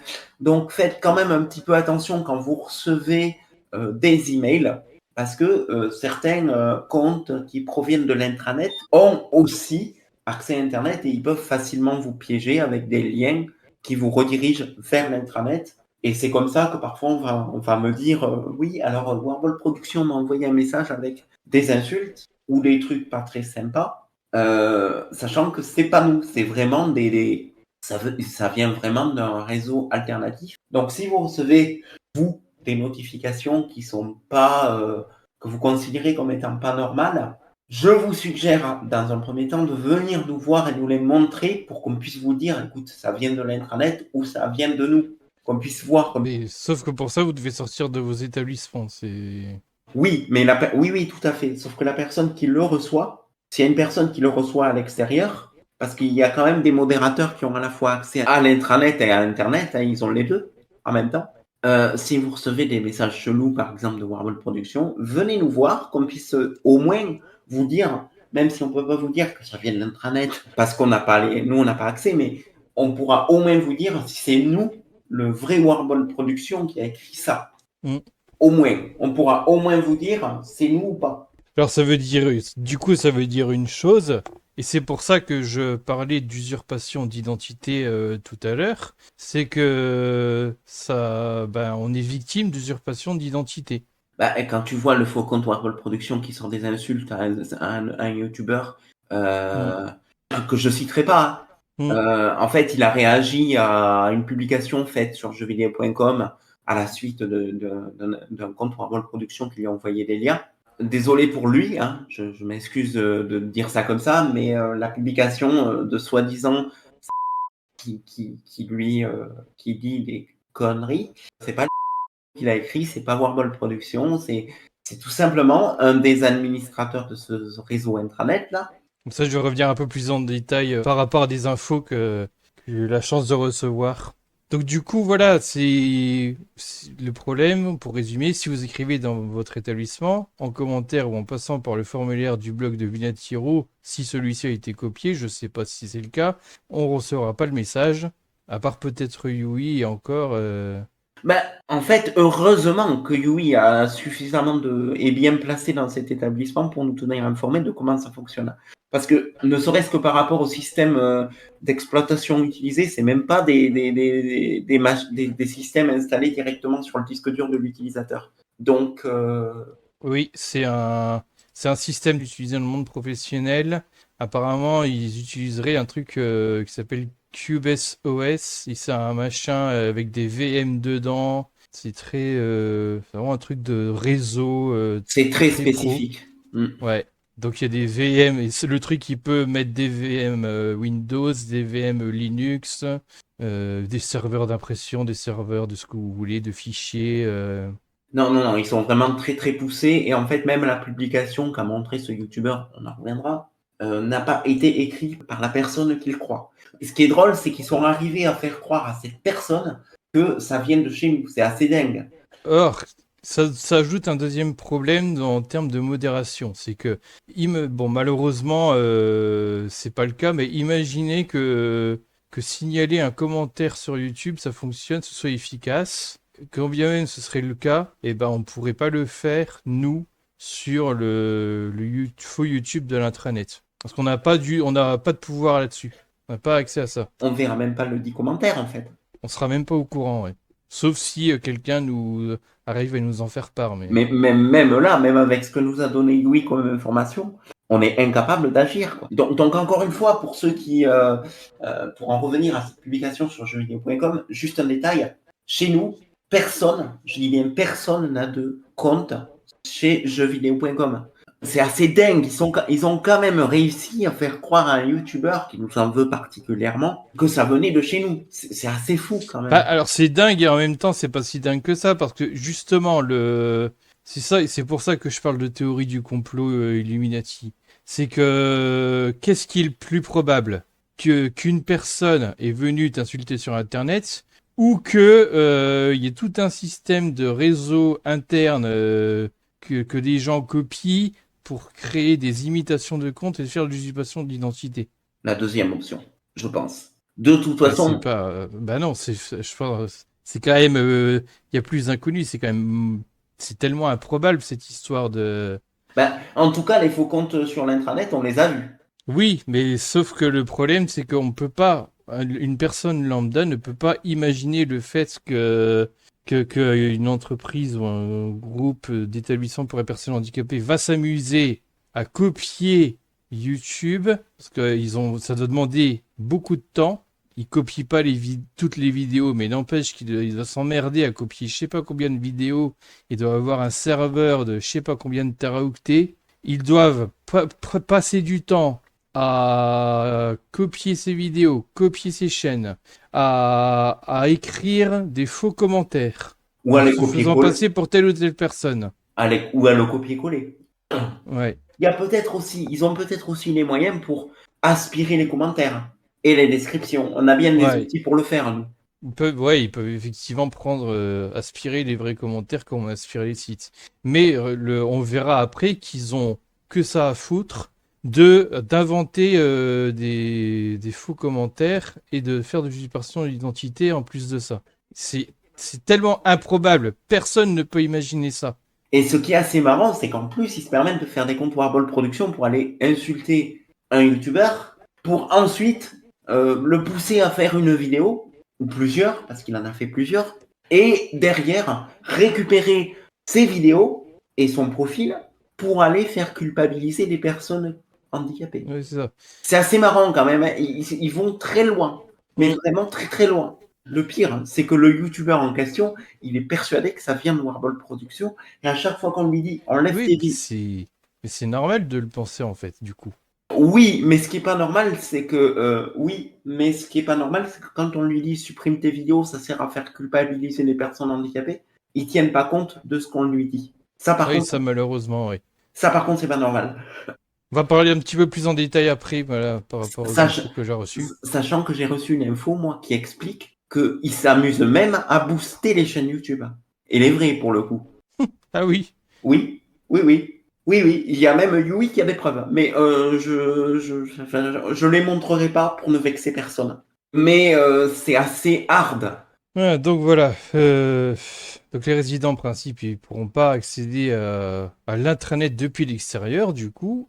mais des salariés peuvent en revanche y avoir accès par l'extranet, donc logiquement. Ouais, et Les ordis, Hmm. les ordis sont donc configurés de telle ou telle manière pour correspondre à tel ou tel cas. Vous vous souvenez quand j'ai parlé de la hiérarchisation, tel ou tel employé peut avoir tel ou tel niveau d'accès à tel ou tel service? Eh bien, c'est ça. Moi, il y a un truc qui m'épate quand même, c'est que il y a certains employés, ils ont accès à la fois à Internet et à l'intranet, aux deux en même temps. Ils ont deux profils identiques sur YouTube et sur le faux YouTube. Et ils se servent quand même de ça. Ils ont poussé ce YouTuber à faire des vidéos-réponses pour priver certaines personnes de leur liberté. Je regarde Yui qui n'a pas le droit d'avoir accès à Steam. Tout ça parce qu'elle a été citée dans la description d'une de ces personnes. Ils sont quand même à un niveau qui dépasse tout entendement, quoi. Et les droits de l'homme, qu'est-ce qu'ils en font, quoi. Franchement. C'est ça. Ça va être le sujet de la conclusion, en fait. Mm. Mais c'est un peu bizarre pour une conclusion, mais enfin, tant pis. De toute façon, le script aurait pu être un peu plus peaufiné, mais je manque de temps. Donc ça part un petit peu dans tous les sens, je suis désolé, mais c'est très important ce qu'on est en train de dire là. Vous allez voir, ça va prendre... Enfin, c'est de pire en pire. Ces ordi ne vont pas donner l'autorisation d'y connecter des clés ou autres périphériques USB, à moins que ceux-ci aient des infos en particulier mises dans une partition spécifique. C'est bien foutu techniquement. T'apprends des choses en informatique avec eux. Si on essaye de démarrer un de leurs ordi modifiés, ça ne marchera pas. C'est ce que je disais tout à l'heure, il s'allume, il y a un bip, puis quand il détecte qu'il n'est pas au bon endroit, il s'éteint. Mm. Et pour Sauf, citer une de mes sources d'infos qui est Vinatiro, il dit ceci en gros, il est également impossible d'utiliser un live CD ou un live USB pour pouvoir bypasser les sécurités. Ils sont allés jusqu'à modifier le programme du BIOS. Ils ont que ça à foutre, c'est dingue. L'installation du système ne peut se faire que sur un réseau désigné par un déploiement. Il a voulu dire designé, peut-être, je sais pas. J'ai un doute. Bon. pas. En fait, c'est si tu es sur le réseau approprié, tu peux faire ton déploiement. Sinon, ce qui est assez drôle aussi, c'est que seuls certains employés peuvent avoir à la fois accès à l'intranet et à l'internet de chez eux. C'est comme ça que j'ai vu cet intranet, parce que j'ai eu une Eh ben oui, vas-y, dis-nous comment est-ce qu'on a tu as découvert Ah ce ouais. hasard. Et en fait, moi, quand je me connectais sur leur truc, j'avais une version de Firefox ou de l'équivalent, quoi. Et quand tu te connectais dessus, t'arrivais sur YouTube, je tapais youtube.com, j'arrivais sur YouTube. Puis j'ai regardé, j'ai vu une vidéo Warball. Je crois que c'était la vidéo où on faisait une clé USB bootable pour Windows 10. En fait, c'était une vieille vidéo qui avait fait pas mal de vues. Et je vois un commentaire avec Warball Production qui commente. Puis je dis, Déjà là, il y a une quenouille. il y a une quenouille, puisque, je rappelle, le vrai compte Warball Production n'est pas censé vous répondre. Il n'est pas Voilà. censé vous envoyer de commentaires. C'est ce qu'on avait dit dans le dernier, la FAQ, là. Normalement, personne n'écrit avec ça. Personne. Même UI n'écrit pas avec le compte Warball Production. Donc déjà, si vous avez une réponse de Warball Production dans une suite de commentaires, c'est qu'il y a un problème. Et bon, j'arrive sur cette page, je vois YouTube, mais tu vois, avec des commentaires Warball Production et tout. Et je vois des commentaires de soi-disant Manga TD, Yui la petite gameuse, et même d'autres youtubeurs que je ne citerai pas, notamment le youtubeur qui avait répondu par rapport à cette fameuse publication sur jeuxvideo.com, où on voyait qu'il commentait. Et il commente avec des commentaires récents en plus, c'est des trucs qui étaient faits le jour même, quoi. Donc je regarde, et je dis c'est bizarre parce que moi, le youtubeur en question, il est bloqué chez nous. Je regarde les commentaires Warball Production, je dis c'est bizarre, Warball Production ne commente pas. Donc je précise, c'était un ordinateur portable qui m'avait été confié. Voilà, de quelqu'un qui travaille dans un de ces établissements. Et en fait, ce que j'ai fait, c'est que j'ai regardé la même vidéo, mais depuis mon ordinateur personnel, qui, lui, est connecté sur le vrai Internet. Et bizarrement, les commentaires n'apparaissaient pas. Et je regardais dans les... Ils n'apparaissaient pas. J'ai demandé à Yui de vérifier les commentaires depuis la vraie chaîne YouTube, qui n'apparaissait toujours pas. Étrangement, on a quand même reçu des notifications de ces discussions sur les emails. C'est pour ça que Yui trouve des emails un peu chelous. Notamment la notification de l'existence de ce faux compte Warball Production, qui est à la fois sur l'intranet et à la fois sur YouTube, le vrai. Et on a retrouvé des traces de tout ça. Et on se dit qu'en fait, comme l'intranet il est tellement bien foutu que si j'avais pas eu mon ordinateur témoin pour dire ça c'est le vrai Internet, ça c'est le faux, j'aurais été incapable de le vérifier.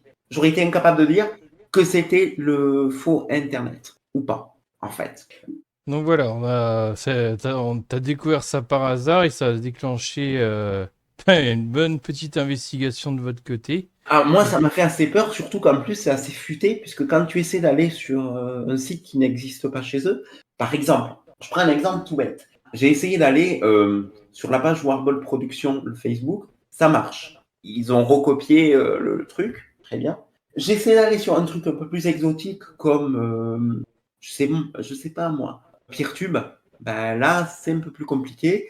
Ils n'ont pas copié Peertube.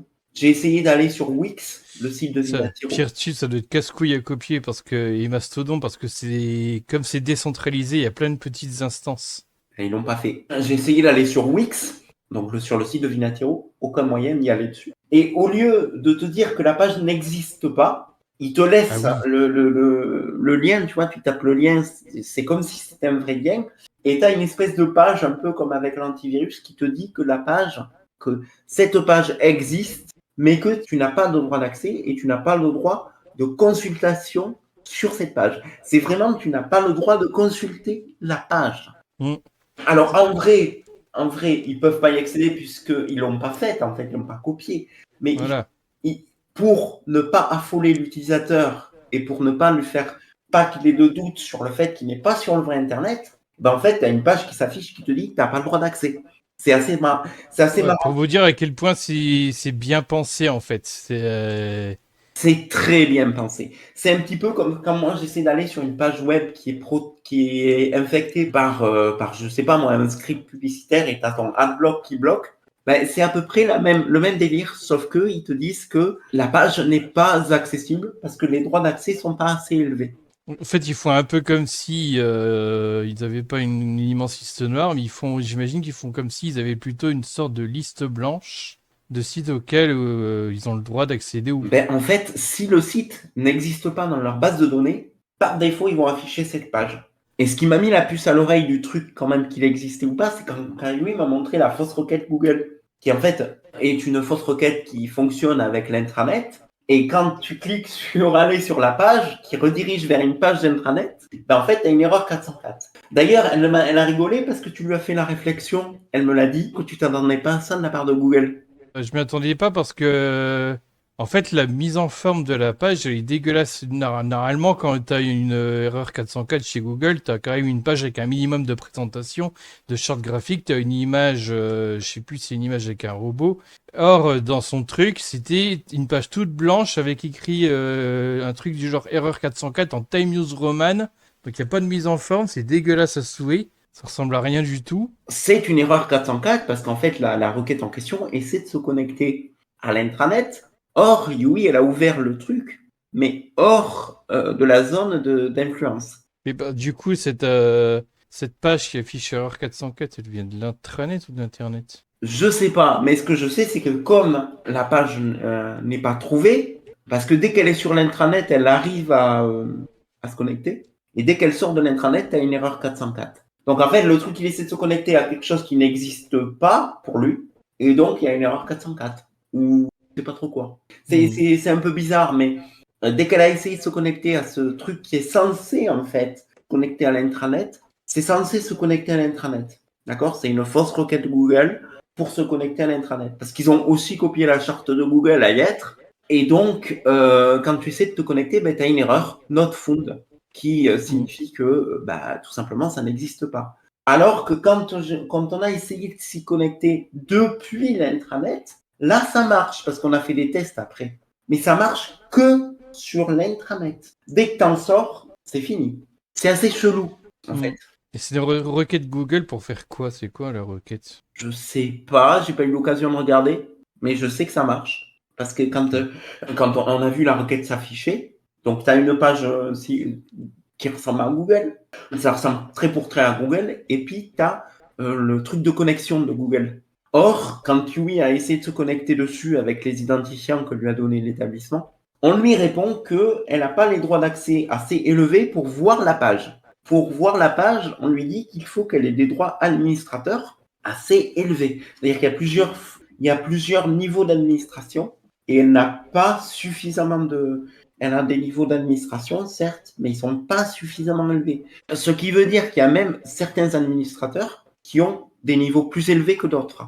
Bon, c'est pas bien grave, mais pour résumer un peu cette partie, vaut mieux faire un petit résumé simple quand même, c'est que vu à quel point ce système informatique est fermé, vous ne pouvez pas vérifier sur quel réseau vous êtes à l'intérieur de cet établissement. Bon, on vous a spoilé la réponse, mais voilà. À Si par l'intérieur exemple, de ces établissements, parce qu'il y en a plusieurs. oui, voilà. Si par exemple vous voulez nous envoyer un lien vers une vidéo YouTube pour savoir si elle vient bien de nous, signaler un commentaire d'un troll ou nous demander si un commentaire que l'on aurait écrit est authentique, bah a priori vous ne pouvez pas. Il semblerait que vous ne puissiez pas faire de copier-coller de liens. Il est possible que le navigateur se modifie pour empêcher ça. Moi, ça me fait penser à... Il l'est. J'ai testé. Ok, ouais. Parce que je sais pas si c'est encore comme ça, mais sur les ordinateurs qui a Pôle emploi, t'as un Firefox modifié très limité, tu peux pas faire de clic droit, tu peux rien foutre avec. Ben, en fait, C'est des machines sous Linux d'ailleurs. dans leur cas, c'est littéralement, tu peux pas ouvrir de lien en dehors de l'intranet. Et de toute façon, tu peux pas faire de copier-coller. Parce qu'ils ne veulent surtout pas que les gens se rendent compte qu'il y a un intranet, justement. Oui. Typiquement, Donc, la fameuse publication sur jeuxvideo.com, le but, c'est ça. Ils ont poussé le youtubeur à répondre à une publication jeuxvideo.com pour ensuite récupérer les vidéos réponses de ce youtubeur et les mettre en ligne sur leur intranet. Et aller dire à la personne qu'ils ciblent, qui elle n'a pas internet, regarde, c'est ta faute, t'as fait une connerie, et comme ça, ils la font culpabiliser. Et par derrière, ils demandent des mesures de protection pour pouvoir avoir le contrôle sur la personne. voilà. Et apparemment, ils n'arrivent pas non plus à faire des captures d'écran. Soit c'est impossible, soit c'est très compliqué. On en a reçu, mais alors, ça avait l'air de tenir du miracle. On en a reçu parce que certains administrateurs ont la capacité de faire quelques actions en plus, comme des captures d'écran, etc. Parce que pour surveiller, les administrateurs sont obligés d'avoir certaines capacités que n'ont pas les utilisateurs normaux. Par exemple, Mais du coup, t'as littéralement des administrateurs qui nous ont aidés finalement. oui, parce que par exemple, Yui, un exemple, elle approuve pas le fait qu'on aille lui copier son profil, qu'on aille provoquer ce youtubeur sur internet pour le pousser à faire des vidéos dans le but à faire culpabiliser des gens qui n'ont rien à voir avec ça. Tout comme elle n'approuve pas que on la prive de ses libertés. Oui. Parce que littéralement, quand ce youtubeur l'a cité dans la description de la vidéo dans la vidéo de la réponse sur jeuxvideo.com, le youtubeur en question a cité Yui la petite gameuse, et le fait de l'avoir cité, ces gens-là lui ont littéralement interdit d'utiliser Steam. C'est genre, t'as pas le droit de faire ci ou de faire ça. Donc elle a les droits administrateurs parce que ça fait partie de son travail, elle est payée pour ça. Son boulot, c'est d'être administrateur et de faire le lien entre les administrateurs haut placés et ces gens-là, en plus de son travail de community manager. Parce que Yui, elle est community manager, et donc son boulot dans son CAT, c'est de gérer une équipe. Et ben, en vrai, quand elle gère une équipe, elle est là, elle est modératrice, elle gère les problèmes qu'il y a avec ces gens-là, et quand il y a un rapport à faire, elle le fait. Eh ben, on espère qu'elle va rester community manageuse, hein, après la publication de cette vidéo. Mais de toute façon, ils peuvent pas la virer. Pour la simple et bonne raison que, techniquement, elle a le droit de diffuser les captures d'écran. Et c'est pas interdit, en fait. Ce qu'ils ne veulent pas, c'est que les gens utilisateurs normaux de ce réseau ne puissent pas se rendre compte qu'ils sont sur un intranet. Mais après, quand elle nous a envoyé les captures d'écran, etc., ils savent pas vraiment que Yui... ils savent très bien que Yui travaille chez eux, ils savent très bien qu'elle fait des captures d'écran. Et là, si on peut faire la vidéo, c'est pour une seule raison, en fait. Est-ce que tu la connais? Bah, mis à part qu'elle a techniquement la possibilité de le faire. En fait, en vrai, c'est juste que ils veulent faire savoir, notamment à ce youtubeur qui a publié la réponse à... Ils veulent faire savoir à ce youtubeur de manière indirecte, haha, on t'a eu, tu as vu, ça vient d'un réseau où tu n'as pas accès, on se sert de toi. C'est ça qu'ils veulent faire. C'est pour ça qu'en fait, quand Yui a proposé d'en parler, c'était surtout parce que eux, de leur côté, ils veulent faire comprendre à ce youtubeur qu'ils se sont servis de lui pour faire culpabiliser. Si tu veux, ils ont quand même un intérêt à se faire connaître. Parce que techniquement, si ils n'avaient pas voulu qu'on le sache, on l'aurait pas su. Attends, c'est formidable parce que nous, on est en train de faire ça en mode on va vous sortir une révélation. Et en réalité, même pour ça, on est leur marionnette. C'est tout à fait ça. Parce que la modératrice, C'est sans fin, cette histoire. la modératrice qui m'a montré son ordinateur pour me montrer qu'il y avait un problème, elle aurait très bien pu recevoir des ordres de ses supérieurs lui disant ne montre pas l'ordinateur. Non, non, c'est bien un de ses supérieurs qui a dit tu montres l'ordinateur à tout faux. Il voulait qu'on le voie. Il voulait qu'on le constate. Je l'ai eu au téléphone, le modérateur, là, la personne. Il voulait qu'on constate l'existence de ce réseau pour bien nous montrer que s'ils veulent, ils peuvent faire culpabiliser qui ils veulent. Que s'ils veulent, ils peuvent faire ce qu'ils veulent avec leur réseau, qu'il n'y a personne qui viendra les arrêter. Personne. Même pas la CNIL, même pas les autorités. Parce que techniquement, ils font rien d'illégal puisque c'est en interne chez eux. Donc c'est pas illégal. C'est pas de l'usurpation d'identité. Ils utilisent pas ton identité. Ils font croire que oui. Ils font croire que très bien. Mais vu que les autorités, que Google eux-mêmes, Facebook, ou même d'autres grosses sociétés ne peuvent pas y avoir accès, il se passera rien. Même si on montre ça, il se passera rien. Ils veulent juste dire à ce youtubeur qui a fait ses vidéos réponses, ah, on s'est moqué de toi, on s'est servi de toi pour arriver à te faire dire des trucs pour prendre le contrôle, par exemple, sur la liberté de certaines personnes. Point. C'est juste un moyen pour nous montrer que ils font ce qu'ils veulent. S'ils veulent qu'on ait l'info, on l'aura. S'ils veulent pas qu'on ait l'info, on l'aura pas. Tu vois ce que je veux dire? Ouais, Parce que c'est hallucinant. c'est dingue. Hein. C'est vraiment dingue. Et le truc, c'est que Yui, elle t'a montré des infos parce qu'ils veulent bien. Ils ont bien voulu qu'on ait les informations. Tu penses bien que s'ils n'avaient pas voulu qu'on les ait, ils auraient pas demandé, ils auraient pas donné les infos à Yui. Mmh. On est d'accord? Il contrôle tout, même les fuites. Ouais, C'est génial. c'est même eux qui les provoquent. C'est assez drôle quand même. Putain, c'est des génies du mal de films de James Bond, déjà. Parce que honnêtement, quand tu as un intranet comme ça, très contrôlé, viens pas me faire croire que tu vas laisser l'opportunité à quelqu'un de faire des fuites alors que tu pourrais l'empêcher. Et je vois pas d'autre possibilité. Quand tu as la publication sur jeuxvideo.com, pourquoi elle a été faite? Cette publication, elle a été faite par quelqu'un de cet intranet, un administrateur qui veut manipuler un petit peu tout le monde. Non pas parce que c'est la vérité, mais simplement parce qu'il voulait que l'autre derrière, il réagisse et bingo, ça a marché.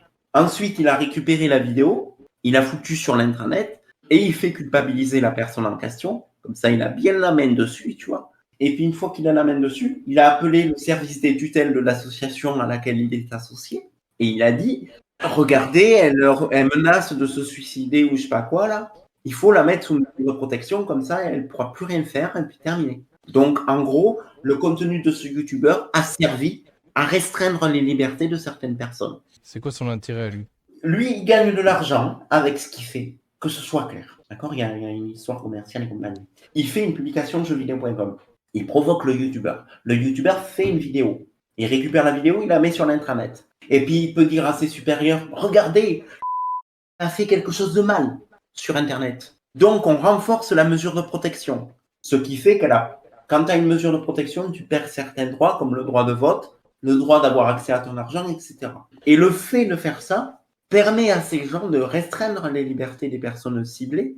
Autre exemple, ils ont fait exactement la même chose avec Yui, qui n'a pas le droit d'avoir Steam, qui est littéralement bloqué. Tu vois ce que je veux dire? Oui.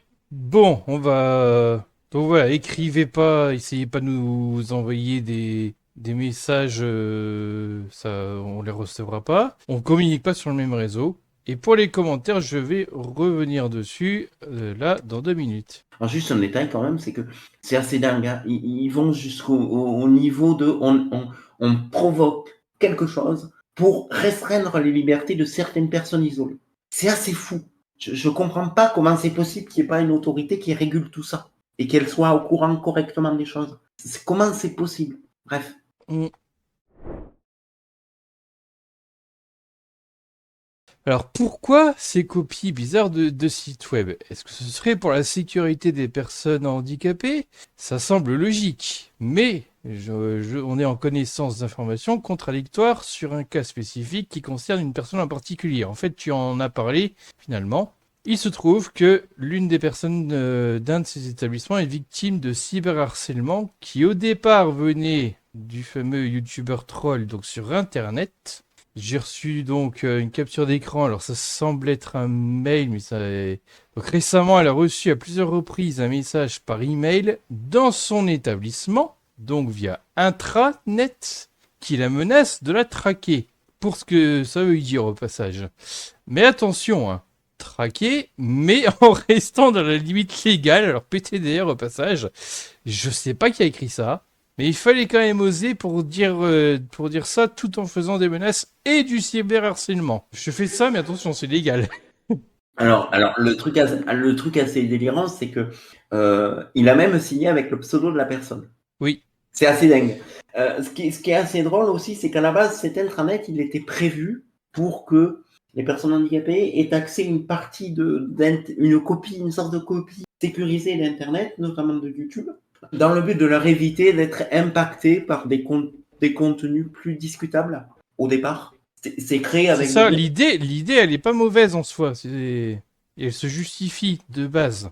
mais elle a été détournée de son usage premier. C'est-à-dire qu'il y a des gens qui sont malhonnêtes, qui sont intéressés par le pouvoir et l'argent. Quand par exemple tu prouves qu'une personne, tu restreins les droits d'une personne, il faut savoir que ces associations, elles sont payées pour être les tuteurs ou tutrices légales des personnes vulnérables. Il y a une notion de paiement, d'argent assez importante. Donc quand tu as l'argent en face, des fois, ça corrompt l'esprit, quoi. Franchement. C'est sûr, c'est surtout en vrai, c'est pour de l'argent qu'ils font ça et rien d'autre. Donc, ce que je voulais dire avec ça, je sais pas moi, hein, mais on a bien vu dans la série de vidéos Handicap et Société que ces foyers étaient une micro-société dans la société. Donc, ils ont peut-être leur micro-code pénal avec une mini-micro-protection pour les personnes en situation de handicap. En fait, ils ont un Internet pour les personnes handicapées dans les structures. C'est surtout ça qui est. Oui, c'est surtout ça. Et avec leurs propres règles à eux et leurs propres notions aussi bien de, sans doute, la justice que de la loi et de trucs comme ça. Ben, le problème, c'est que quand ils font des comptes trolls, puisque de toute façon, on ne peut pas y avoir accès, personne va les contredire, quoi. Mm. C'est tellement fermé qu'il n'y a personne qui va aller vérifier. Alors après, juste ce qui est bizarre avec cette capture, c'est qu'on n'y voit que le contenu du message qui semble... on n'y voit que le contenu du message et qui semble avoir été copié-collé dans un traitement de texte car il y a la ligne rouge du détecteur d'orthographe sur le pseudo usurpé. Alors le truc, c'est que d'après ce que j'ai pu comprendre, un email a été écrit avec le contenu, et tu as aussi une histoire de pièce jointe en .txt. C'est peut-être le contenu de la pièce jointe qui t'a été montré. D'accord, oui, alors le message était... Mm. Donc il y a eu un email de base Et avec une après, pièce jointe, je sais pas pourquoi c'est pas direct dans le contenu de l'email, mais bref. ben si, le contenu du texte que tu vois dans la pièce jointe, c'est le même, mais il a probablement que la personne qui a envoyé ça a fait en sorte justement que ce soit sur un document texte, et bizarrement, il a aussi envoyé une capture d'écran, tu vois, genre, pour qu'on puisse bien voir que ça existait. Je me demande si ça n'a pas été fait volontairement, justement, pour provoquer ce youtubeur-là.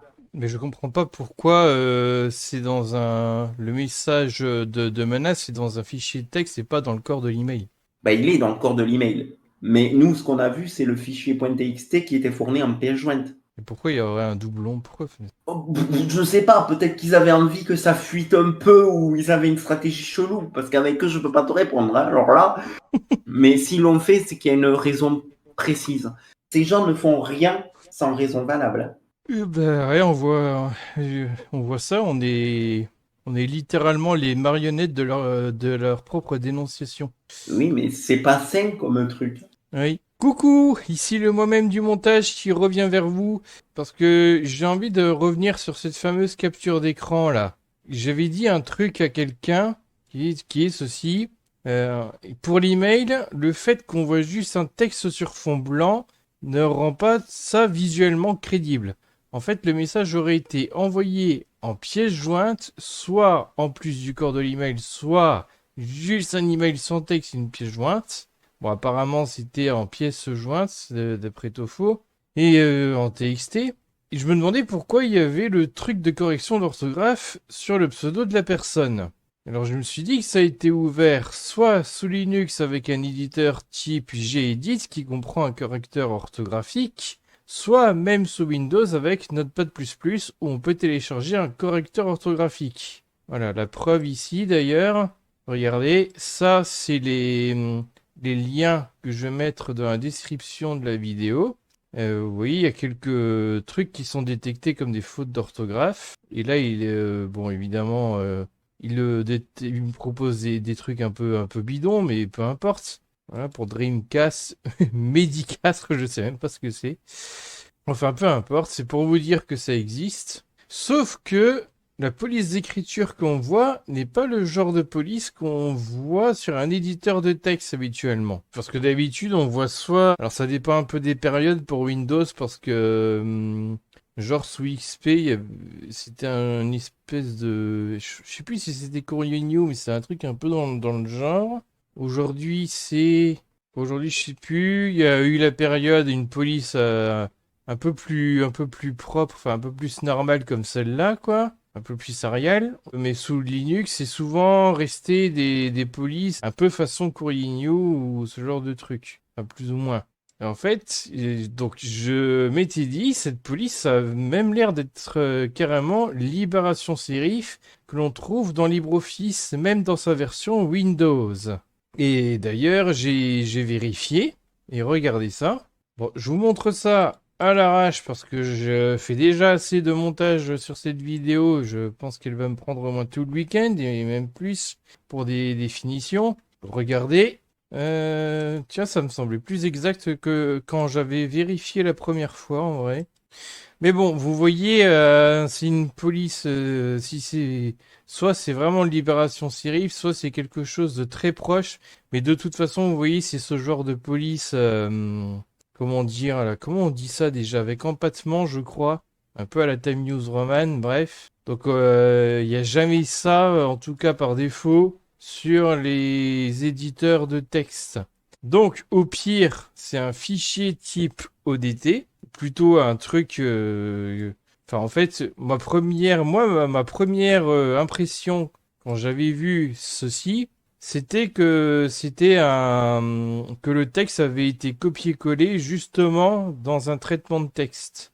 Donc, au pire, c'est soit ça, soit un truc enregistré en format ODT, voire même en format TXT, mais ouvert sur LibreOffice. Techniquement parlant, c'est possible. C'est un peu bizarre que LibreOffice ouvre ça, ou alors il faut le faire exprès, mais bon, ça se peut. Mais de toute façon, cette capture n'a tellement pas de contexte visuel qu'elle a juste l'air d'un fake. Alors, je ne dis pas qu'elle n'a pas reçu ce message, juste qu'un texte sur fond blanc, ça ne ressemble à rien. J'ai pas besoin de voir les adresses email, mais ça fait trop bizarre. Ça aurait été pas mal d'avoir une capture d'écran avec un peu plus de contexte. D'ailleurs, c'est la même chose dans l'autre capture d'écran qu'on va voir après dans la vidéo. Vous verrez, il y a juste des commentaires, mais il n'y a pas la page autour. Pas l'URL. C'est con parce que ça aurait permis de faire une démonstration, genre de taper l'URL dans un navigateur et de vous faire la comparaison. Alors, soit on serait tombé sur la même vidéo et on aurait pu voir s'il y avait les commentaires. Après, évidemment, je sais ce que vous pouvez vous dire. C'est que qu'est-ce qui dit qu'en fait on n'a pas viré les commentaires si ça se passe sur la chaîne Warble Community. Mais bon, enfin ça, effectivement.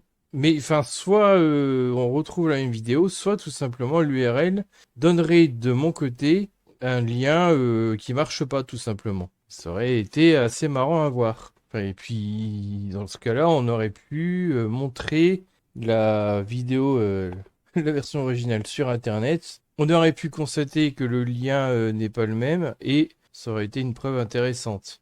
Donc, le concept est très tordu parce que soi-disant, il nous donne des preuves pour prouver qu'il y aura un intranet, mais en même temps, il nous cache un peu les trucs qui auraient été vraiment percutants pour prouver le machin. C'est soi-disant, c'est eux-mêmes qui veulent qu'on prouve leur connerie. Bon, bah, je sais pas, faites ça mieux, quoi. Allez, on reprend la vidéo normale. Et si vraiment vous voulez qu'on prouve ce qui se cache dans vos serveurs, là, bah allez jusqu'au bout de la logique. Je sais pas, moi, à un moment donné. Et là, la cohérence, elle peut juste aller manger ses grands morts, à ce que je vois. Alors du coup, c'est potentiellement nous qui allons passer pour des cons.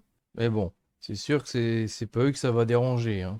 Et plus généralement, l'identité du fameux youtubeur a également été usurpée pour faire ce qui est probablement une compilation de ses anciennes vidéos Clash.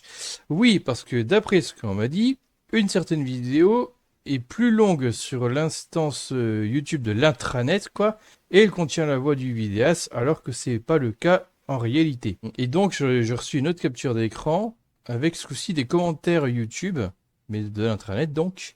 En fait, ils sont allés à inventer une discussion totalement fictive entre le youtubeur en question et Yui. Alors, au passage, aucun des deux n'a le bon avatar, comme quoi il ne se casse pas le cul sur tout.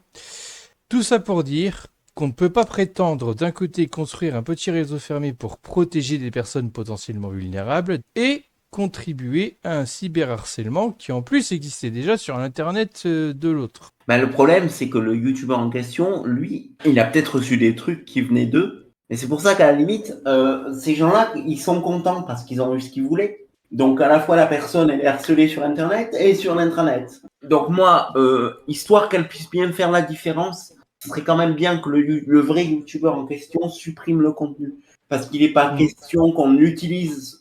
Je ne l'aime pas. Je suis pas Oui. fan de ce monsieur. D'accord? J'approuve pas ses méthodes, mais supprime ton contenu pour la simple et bonne raison que ça ne doit pas être utilisé pour faire culpabiliser quelqu'un et ou pour lui priver le ou les priver de leur liberté.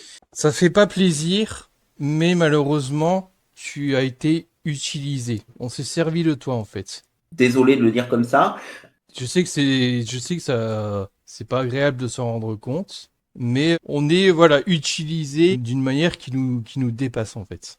Après, le truc, c'est que ce youtubeur, je suis pas sûr qu'il voit la vidéo en fait. Sauf si c'est quelqu'un crée un compte random et lui dit tiens, faut que tu regardes cette vidéo avec tel timecode, voire toute la vidéo en fait. Mais tant qu'il ne la verra pas, il comprendra pas. Le problème, c'est que ce youtubeur-là, il est aussi très provocateur en soi. Donc, si tu veux, ils ont joué sur son côté provocateur pour l'utiliser.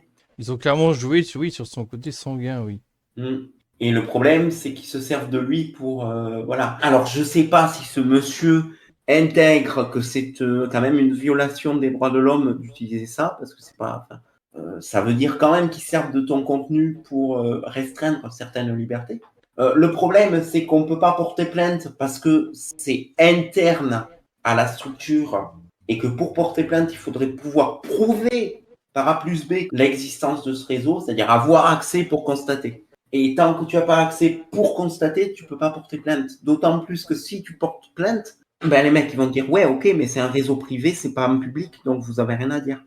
Bah, je suis désolé, mais même si c'est privé, il y a quand même des preuves, enfin, au moins des débuts de preuves de cyberharcèlement, donc et de menaces. Certes, mais c'est pas suffisant. C'est pas suffisant parce que Par contre, oui, il faut une enquête policière sur ce qui se passe sur ce réseau interne. Le problème, c'est que même moi, je ne peux pas y avoir accès. J'y ai eu accès parce qu'on a bien voulu me montrer un ordinateur, mais pour y avoir complètement accès, il faudrait que je sois dans la structure ou l'une des structures concernées. Et le problème, c'est que j'y ai pas accès, tout simplement. Donc, ne venez pas nous voir à nous pour nous demander qu'est-ce qui s'y passe. On n'a pas d'infos. On a juste eu des bribes d'infos qu'on a bien voulu nous donner. Oui, c'est ça le pire, c'est que ils ont voulu nous les donner. Oui, ils ont bien voulu nous les donner, histoire de bien nous faire comprendre qu'ils font ce qu'ils veulent avec ce qu'ils ont. Voilà. Et qu'on est un outil, notamment ce youtubeur, est un moyen pour faire culpabiliser les gens qui ne font même pas partie du réseau Internet. Donc, techniquement, ils peuvent même pas avoir fait la publication jeuxvideo.com ou encore t'avoir insulté dans les commentaires. Ça, c'est fait par des administrateurs qui se sont servis de toi pour créer le contenu dont ils ont besoin. Et donc, du coup, moi, le premier conseil que je te donnerais, que tu m'aimes ou que tu m'aimes pas, peu importe ce que tu penses de moi, peu importe ce que tu penses du collectif, tu prends tes vidéos, tu les vires parce que ça sert pour faire du mal à des gens qui n'ont pas les moyens de se défendre. Donc, au-delà du fait que tu sois contre notre opinion, que tu ne sois pas d'accord, tu as le droit de ne pas nous aimer, tu as le droit de trouver qu'on est des abrutis ou même de dire que tu n'es pas d'accord, mais s'il te plaît, ne sois pas l'outil de personnes qui vont faire du harcèlement isolé sur un réseau sur lequel on n'a pas de contrôle.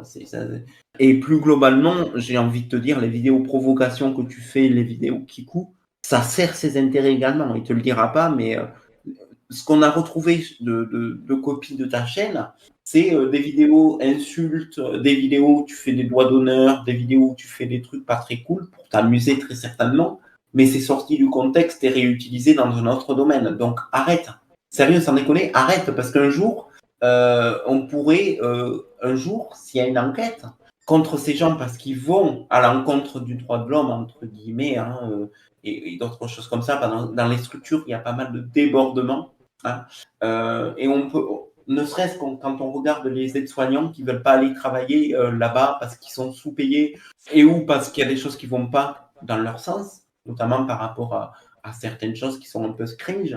Le jour où il y a une enquête, si jamais on retrouve les vidéos que tu as créées et qu'on fait le lien avec ta vraie chaîne YouTube, tu risques d'être impacté. Parce qu'ils vont venir te voir et te demander, mais monsieur, pourquoi vos vidéos se retrouvent là-bas?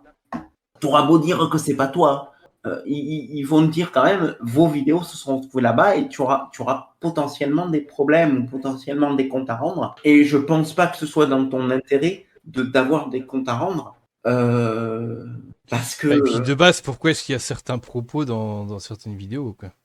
Il pourrait déjà avoir des problèmes par rapport à ça. Oui, et le problème c'est que si en plus c'est utilisé pour s'en prendre à des personnes vulnérables qui n'ont pas de compte internet, on va parler d'accès à internet direct, c'est quand même assez chelou. Donc moi je t'invite à être raisonnable, supprime la vidéo réponse à lui. De toute façon, tout ce qui est tu peux supprimer. Tout ce qui est Warball Production, tu peux aussi supprimer parce que c'est encore une fois réutilisé contre nous et contre toi. Parce que je veux dire, quand on voit les insultes qui sont proférées par le compte en question sur l'email, voire sur le truc, à un moment donné, voilà, c'est limite. Donc, ne t'implique pas plus que ça, mets-toi en sécurité. Moi, de base, je sais que tu m'aimes pas, je sais que tu bloques ce que je te dis parce que tu n'as pas envie de m'écouter, parce que tu es persuadé que tu as raison, point. Écoute, bloque si tu en as envie.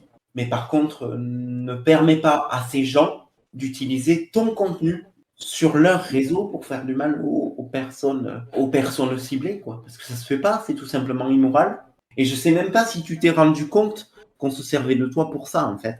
Logiquement, non, parce que c'est précisément sur un réseau interne dont tu n'es pas supposé avoir connaissance. Et puis, de toute façon, aujourd'hui, il y a littéralement plus que ces gens-là, ces gens bizarres de ces établissements, qui ont un intérêt à l'existence de ces anciennes vidéos Clash. Mais sinon, ils n'ont plus de raison d'exister pour personne. Ce qui est un peu chiant, par contre, c'est que même s'ils les virent et ben, les copies... elles vont pas disparaître en même temps de l'intranet. Il y a des chances que si, en fait. Ah bon? Oui. Parce que, comme ils font des copies des chaînes, si sur la vraie chaîne c'est supprimé, peut-être que sur l'intranet ça sera supprimé. Si jamais c'est une machine qui fait l'aspiration des contenus, il y a une chance sur deux qu'il y ait un procédé qui vérifie que la vidéo est toujours en ligne sur la vraie Le chaîne. problème, c'est que, comme je le disais tout à l'heure, il y a une de ces anciennes vidéos. Normalement, elle dure que quelques secondes. Et là, sur leur intranet, elle dure genre 14 minutes. Ça veut dire qu'ils s'amusent à faire des versions un peu à eux des fois. Je pense qu'ils ont assemblé plusieurs anciennes vidéos en une. Oui, tout à fait. Donc, ils peuvent très bien garder des copies manuellement. Ils peuvent, mais peut-être que ça supprimera certains contenus au moins. Ouais. Pas tout, hein, mais une bonne partie. Parce que, je suis désolé de te dire ça, mais afficher Yui la petite gameuse, afficher... Alors que ce sont des gens qui sont principalement dans des structures fermées et que que les comptes qui t'ont contacté, ce sont des comptes faits pour leur porter préjudice. aux vraies personnes, bah, c'est pas normal, quoi. Je veux dire, à un moment donné, que tu aies des comptes à rendre avec eux, d'accord, mais littéralement, ces associations, je veux pas dire, hein, mais c'est quand même, il me semble quand même qu'on avait dit dans la première vidéo que certaines, notamment celles dont on parle là, aujourd'hui, maintenant, sont cataloguées sur le site de l'ONU. On avait fait un warning avec ces catalogues. Il y en a peut-être qui est quelque part sur le site de la Mivilude en fait. Oui. Et il y avait un truc où c'était pas clair, mais ceci dit, il y a peut-être Mm. ça, j'aimerais bien savoir s'il y a eu des signalements à la Mivilude sur certains de ces assos. Alors après, c'est très sectaire. Hmm. Donc, d'ailleurs, ce sont des sectes en vrai, mais parce qu'ils ont un code social et des codes particuliers, mais sérieusement, supprime tes vidéos, ça évitera qu'on se serve de toi. Ne serait-ce pour éviter qu'ils continuent à se servir de toi. Protège-toi de ça, ce sera déjà bien. Voilà. Hmm. C'est tout ce que je te recommande de faire. Après, je sais qu'il va me répondre non, je le ferai pas parce qu'il en a un peu rien à foutre, je suppose. Mais moi, je ne peux que lui recommander de supprimer son contenu pour éviter que ce soit réutilisé par d'autres ou utilisé par certains et pour éviter qu'il continue à récupérer du contenu parce que je sais que régulièrement, ils vont sur la chaîne de ce youtubeur pour récupérer du contenu. C'est-à-dire que même Normalement, on a tous envie d'un minimum contrôler notre communication, que ce soit sur Internet ou IRL. On veut pas que ça nous échappe, par exemple, en ce que quelqu'un il se fasse passer pour nous. bah ouais, mais le problème, c'est que ce youtubeur-là, il le comprend pas. Il est persuadé que c'est moi qui le harcèle sur Internet ou qui crée des faux comptes. Ou en tout cas, Warble Productions. Donc voilà, je rappelle que depuis l'établissement, il est techniquement impossible de vérifier la véracité de ces messages. On ne peut pas contacter le youtubeur par email ou par un de ses réseaux sociaux, par exemple. Ben ouais, il serait sur une autre ligne temporelle que ce serait pareil. Une enquête niveau cybercriminalité devrait être ouverte, sans compter une enquête journalistique pour tout ce qui a été dit depuis ma série de vidéos Handicap, foyer et société. Parce que voilà, on a déjà tartiné des vertes et des pas mûres. Dans la théorie, oui. Dans la pratique, ça m'étonnerait qu'il le fasse. En fait, je pense que nous avons besoin de conseils à ce propos. En particulier Tofo, toi, voire d'autres membres du collectif, Yui, je pense, qui connaissent ces structures. Nous ne pouvons pas révéler toutes les infos comme des porcs sur Internet, parce que évidemment, il faut pas qu'on puisse être attaqué en diffamation. D'ailleurs, il y a probablement des petits morceaux qui vont être cutés dans la vidéo. Parce que la règle, si tu veux, c'est quand on dit un truc, il faudrait pouvoir le défendre devant un tribunal. Ouais, mais techniquement, quand on parle de la publication sur jeuxvideo.com, là, par contre, on peut prouver que c'est pas elle qui a écrit, quoi. Mais après, le truc qui est assez chelou aussi, c'est que, en fait, nous, de notre côté, comme on a accès à rien, on peut rien faire. Mais ce qui est assez marrant, c'est que à aucun moment, ce fameux YouTuber qui a fait les vidéos n'a eu la présence d'esprit de dire, OK les gars, on va sur Discord ou sur Skype et on en discute. Vous m'expliquez ce qui se passe et on voit ce qu'on peut faire. Mais non, non, ce mec, il a littéralement foncé tête baissée dans le. C'est assez chelou qu'il ait même pas cherché à comprendre si ce qu'il disait était vrai ou pas, si c'était pas détourné, si c'était pas des fake news, si c'était pas quelqu'un qui l'utilisait ou pas. Moi, ça m'étonne, tu vois. Mm. Non? Qu'est-ce que t'en penses? Bah, de toute façon, j'ai déjà dit, mais c'est pas, ça dépend la façon de fonctionner individuelle des uns et des autres, quoi. D'accord. Qui est un peu propre à chacun. Mhm.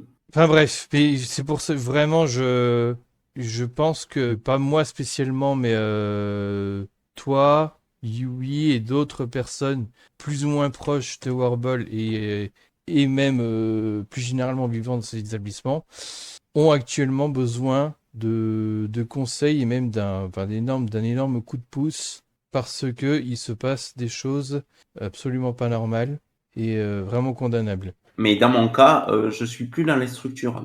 Ouais.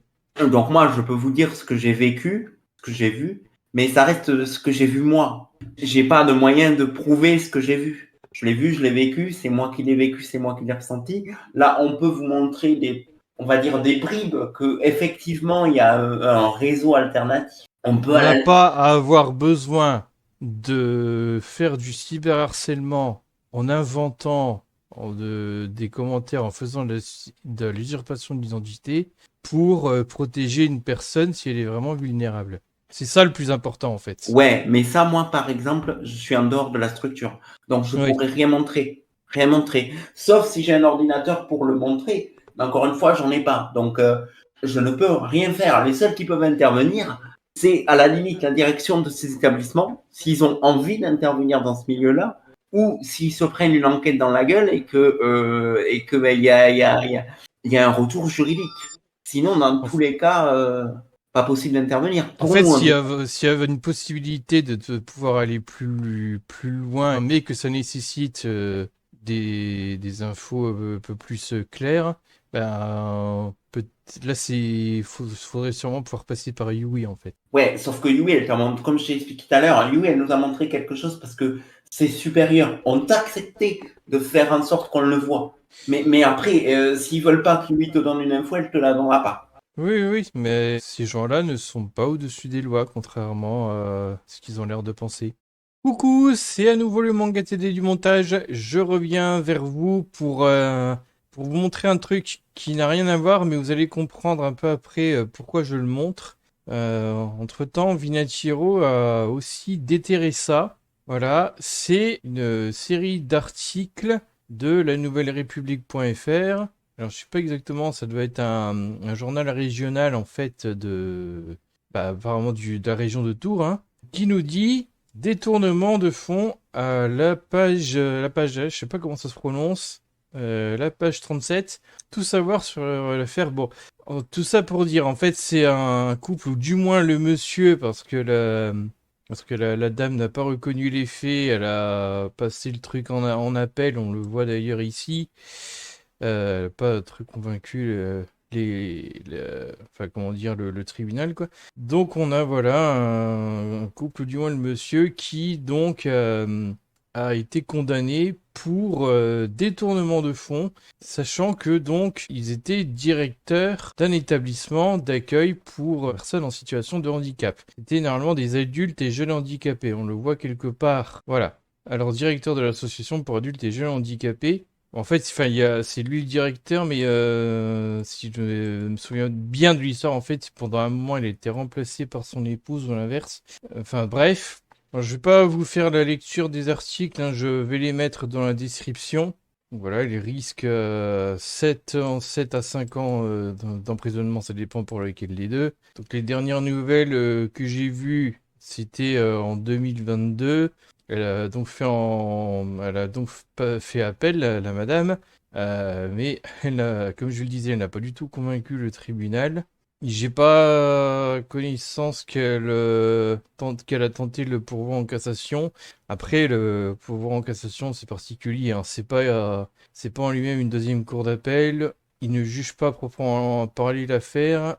La cour de cassation, si je me souviens bien, si je dis pas de bêtises, elle juge en fait de savoir si l'affaire a été bien jugée. Donc, c'est pas la même chose. Si jamais il considère que c'est pas le cas, là par contre, l'affaire est à nouveau jugée dans une deuxième cour d'appel. Voilà. Mais l'histoire a l'air de s'arrêter à la cour d'appel, donc la première cour d'appel. Euh, donc bah voilà, il y a des chances que la dame soit en prison alors qu'il est. Tout ça pour vous dire quoi? C'est que même si ça a l'air très compliqué, ces gens-là ne sont pas intouchables. D'une manière très générale, ce type d'association ou de structure ne sont pas intouchables. C'est pour ça qu'on peut croiser les doigts. Donc c'est un petit message d'espoir qu'on peut faire passer. Bon bah on a beaucoup parlé. Alors un mot de la fin. Allez, à toi l'honneur. Bah moi écoute, je pense que le mot de la fin je l'ai un peu dit, hein. Il faudrait que ça puisse avancer. Il y a des gens, c'est leur boulot de travailler là-dedans. Donc Non mais d'accord, mais dans la cybercriminalité.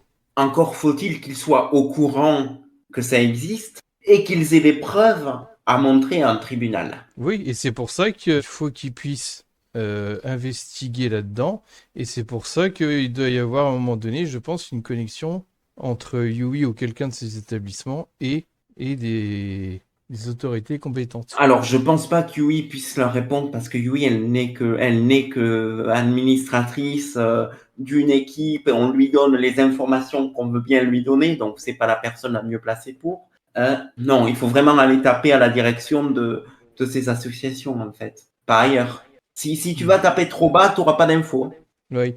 Voilà. Simplement, il faut trouver je sais pas comment ça marche, le truc qui fait qu'une enquête puisse être ouverte. Ça risque d'être très compliqué parce qu'ils sont vraiment très prudents. Vraiment très prudents, hein, parce que ça fait des années que ça existe. Et pour info, moi-même, quand j'étais là-bas, je ne savais même pas que j'étais sur un intranet. Oui. T'imagines mon choc quand j'ai fait la comparaison entre mon ordinateur et l'ordinateur qu'on m'a prêté.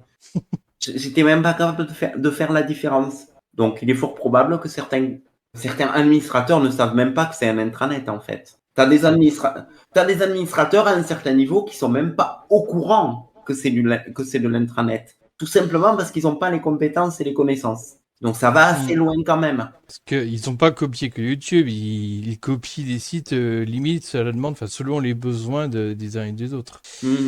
Donc, il n'y a aucun moyen pour les gens qui n'ont pas les connaissances et qui ne sont pas dans un cercle fermé de savoir que c'est un intranet, en fait. Donc, encore une fois, s'ils tapent trop bas, par exemple, tu vas avoir un administrateur dans un établissement donné, ils vont te dire, bah, non, on a accès à Internet. Bah, leur réponse sera logique dans le sens où ils ne savent pas qu'ils sont sur un intranet. Non, non, il faut taper sur le siège de ces associations. Mais dites, si jamais il y a un... Tu sais, par exemple, aujourd'hui, sur Internet, quand on est victime de cyberharcèlement, genre quelqu'un nous menace de mort, par exemple, on peut faire un signalement sur une plateforme qui s'appelle Pharos. Tu vois? Ouais. Donc si une personne lambda peut faire un signalement pour ce genre de situation, dites-le nous en commentaire. Et puis après, voilà. Donc ça nous donnera, je pense, une piste. Alors après, faire un signalement, ok, mais encore faut-il, comme je disais, après le signalement, ils vont essayer de chercher, ils vont pas trouver parce que ça n'est pas sur Internet, encore une fois. Donc, il faut qu'ils aient accès à l'intranet. Oui, mais à un moment donné, ils sont pas débiles. Je veux dire, tu leur dis, ça se passe, par exemple, dans tel ou tel établissement. Ils savent ce que c'est en plus un intranet. Ils peuvent fouiller. Je sais pas. Honnêtement, je sais pas jusqu'où ils peuvent aller ou pas. Parce que je sais pas du tout quelles sont la position, si tu veux, de ces gens-là. Est-ce qu'ils sont contrôlés ou pas? Je sais pas du tout. Je sais pas du tout. Peut-être, hein, mais moi, personnellement, je sais pas du tout. Parce qu'en fait, je sais pas dans quelle mesure c'est légal ou pas ce qu'ils font. Est-ce que c'est les actes d'un administrateur ou plusieurs administrateurs qui sont corrompus, auquel cas l'administration va les virer et c'est fini? Ou est-ce que c'est vraiment l'association qui est malhonnête et qui cherche à nuire? Bah, ce qui est forcément illégal, c'est par exemple les menaces et le Oui, cyberharcèlement. Ça, il n'y a pas à chier. oui, Que ce soit sur intranet, sur Internet, on s'en branle. c'est illégal. Mais encore une fois, est-ce que c'est le cas, les actes commis? Est-ce que c'est un administrateur qui est malhonnête, qui fait n'importe quoi? Et donc, du coup, est-ce que ces associations-là sont au courant que cet administrateur fait n'importe quoi? Ou est-ce que c'est le choix de l'association d'avoir une politique sectaire? Et ça, c'est aux enquêteurs de le définir. Voilà. Non, mais moi, c'est les questions que je me pose. Donc oui, effectivement, il faudrait qu'il y ait une enquête. Mais encore une fois, il faudrait que effectivement il y ait du signalement, etc. Et que effectivement on nous dise oui, ça existe vraiment tout ça, parce que moi j'ai vu, mais encore une fois, j'ai pas de preuves à montrer, j'ai pas l'ordinateur sous les mains. Donc je peux rien dire. Je peux dire que j'ai constaté quelque chose. On peut dire qu'on a des captures d'écran qui montrent certains comportements.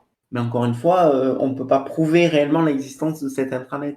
Donc c'est un peu compliqué. Parce que nous, en fait, on ne pourra rien prouver en vrai. On peut juste vous montrer ce qu'on a constaté de bizarre. Mais ça reste des soupçons qui ne sont pas des preuves en réalité. Voilà. Bon, bah, je crois que on a tout dit, on a fait le tour là. Hein. C'est ça. Alors on va laisser à Epsilon son mot de la fin. Et on vous dit à la prochaine. Dormez bien et essayez de faire la part des choses entre la réalité et le mensonge. Et Oui. voilà. Vous êtes tombé dans le cas le plus difficile au monde, mais bon. En fait, ouais. Mais à la base, ça a été créé pour protéger les personnes handicapées. Ça a été détourné. Point. Oui, voilà. Sur ce, la vidéo est terminée. Merci de l'avoir visionnée. Manga TD, le mot de la fin, je te prie. Et ben, le mot de la fin, c'est Cordialement. Au revoir à tous. À la prochaine.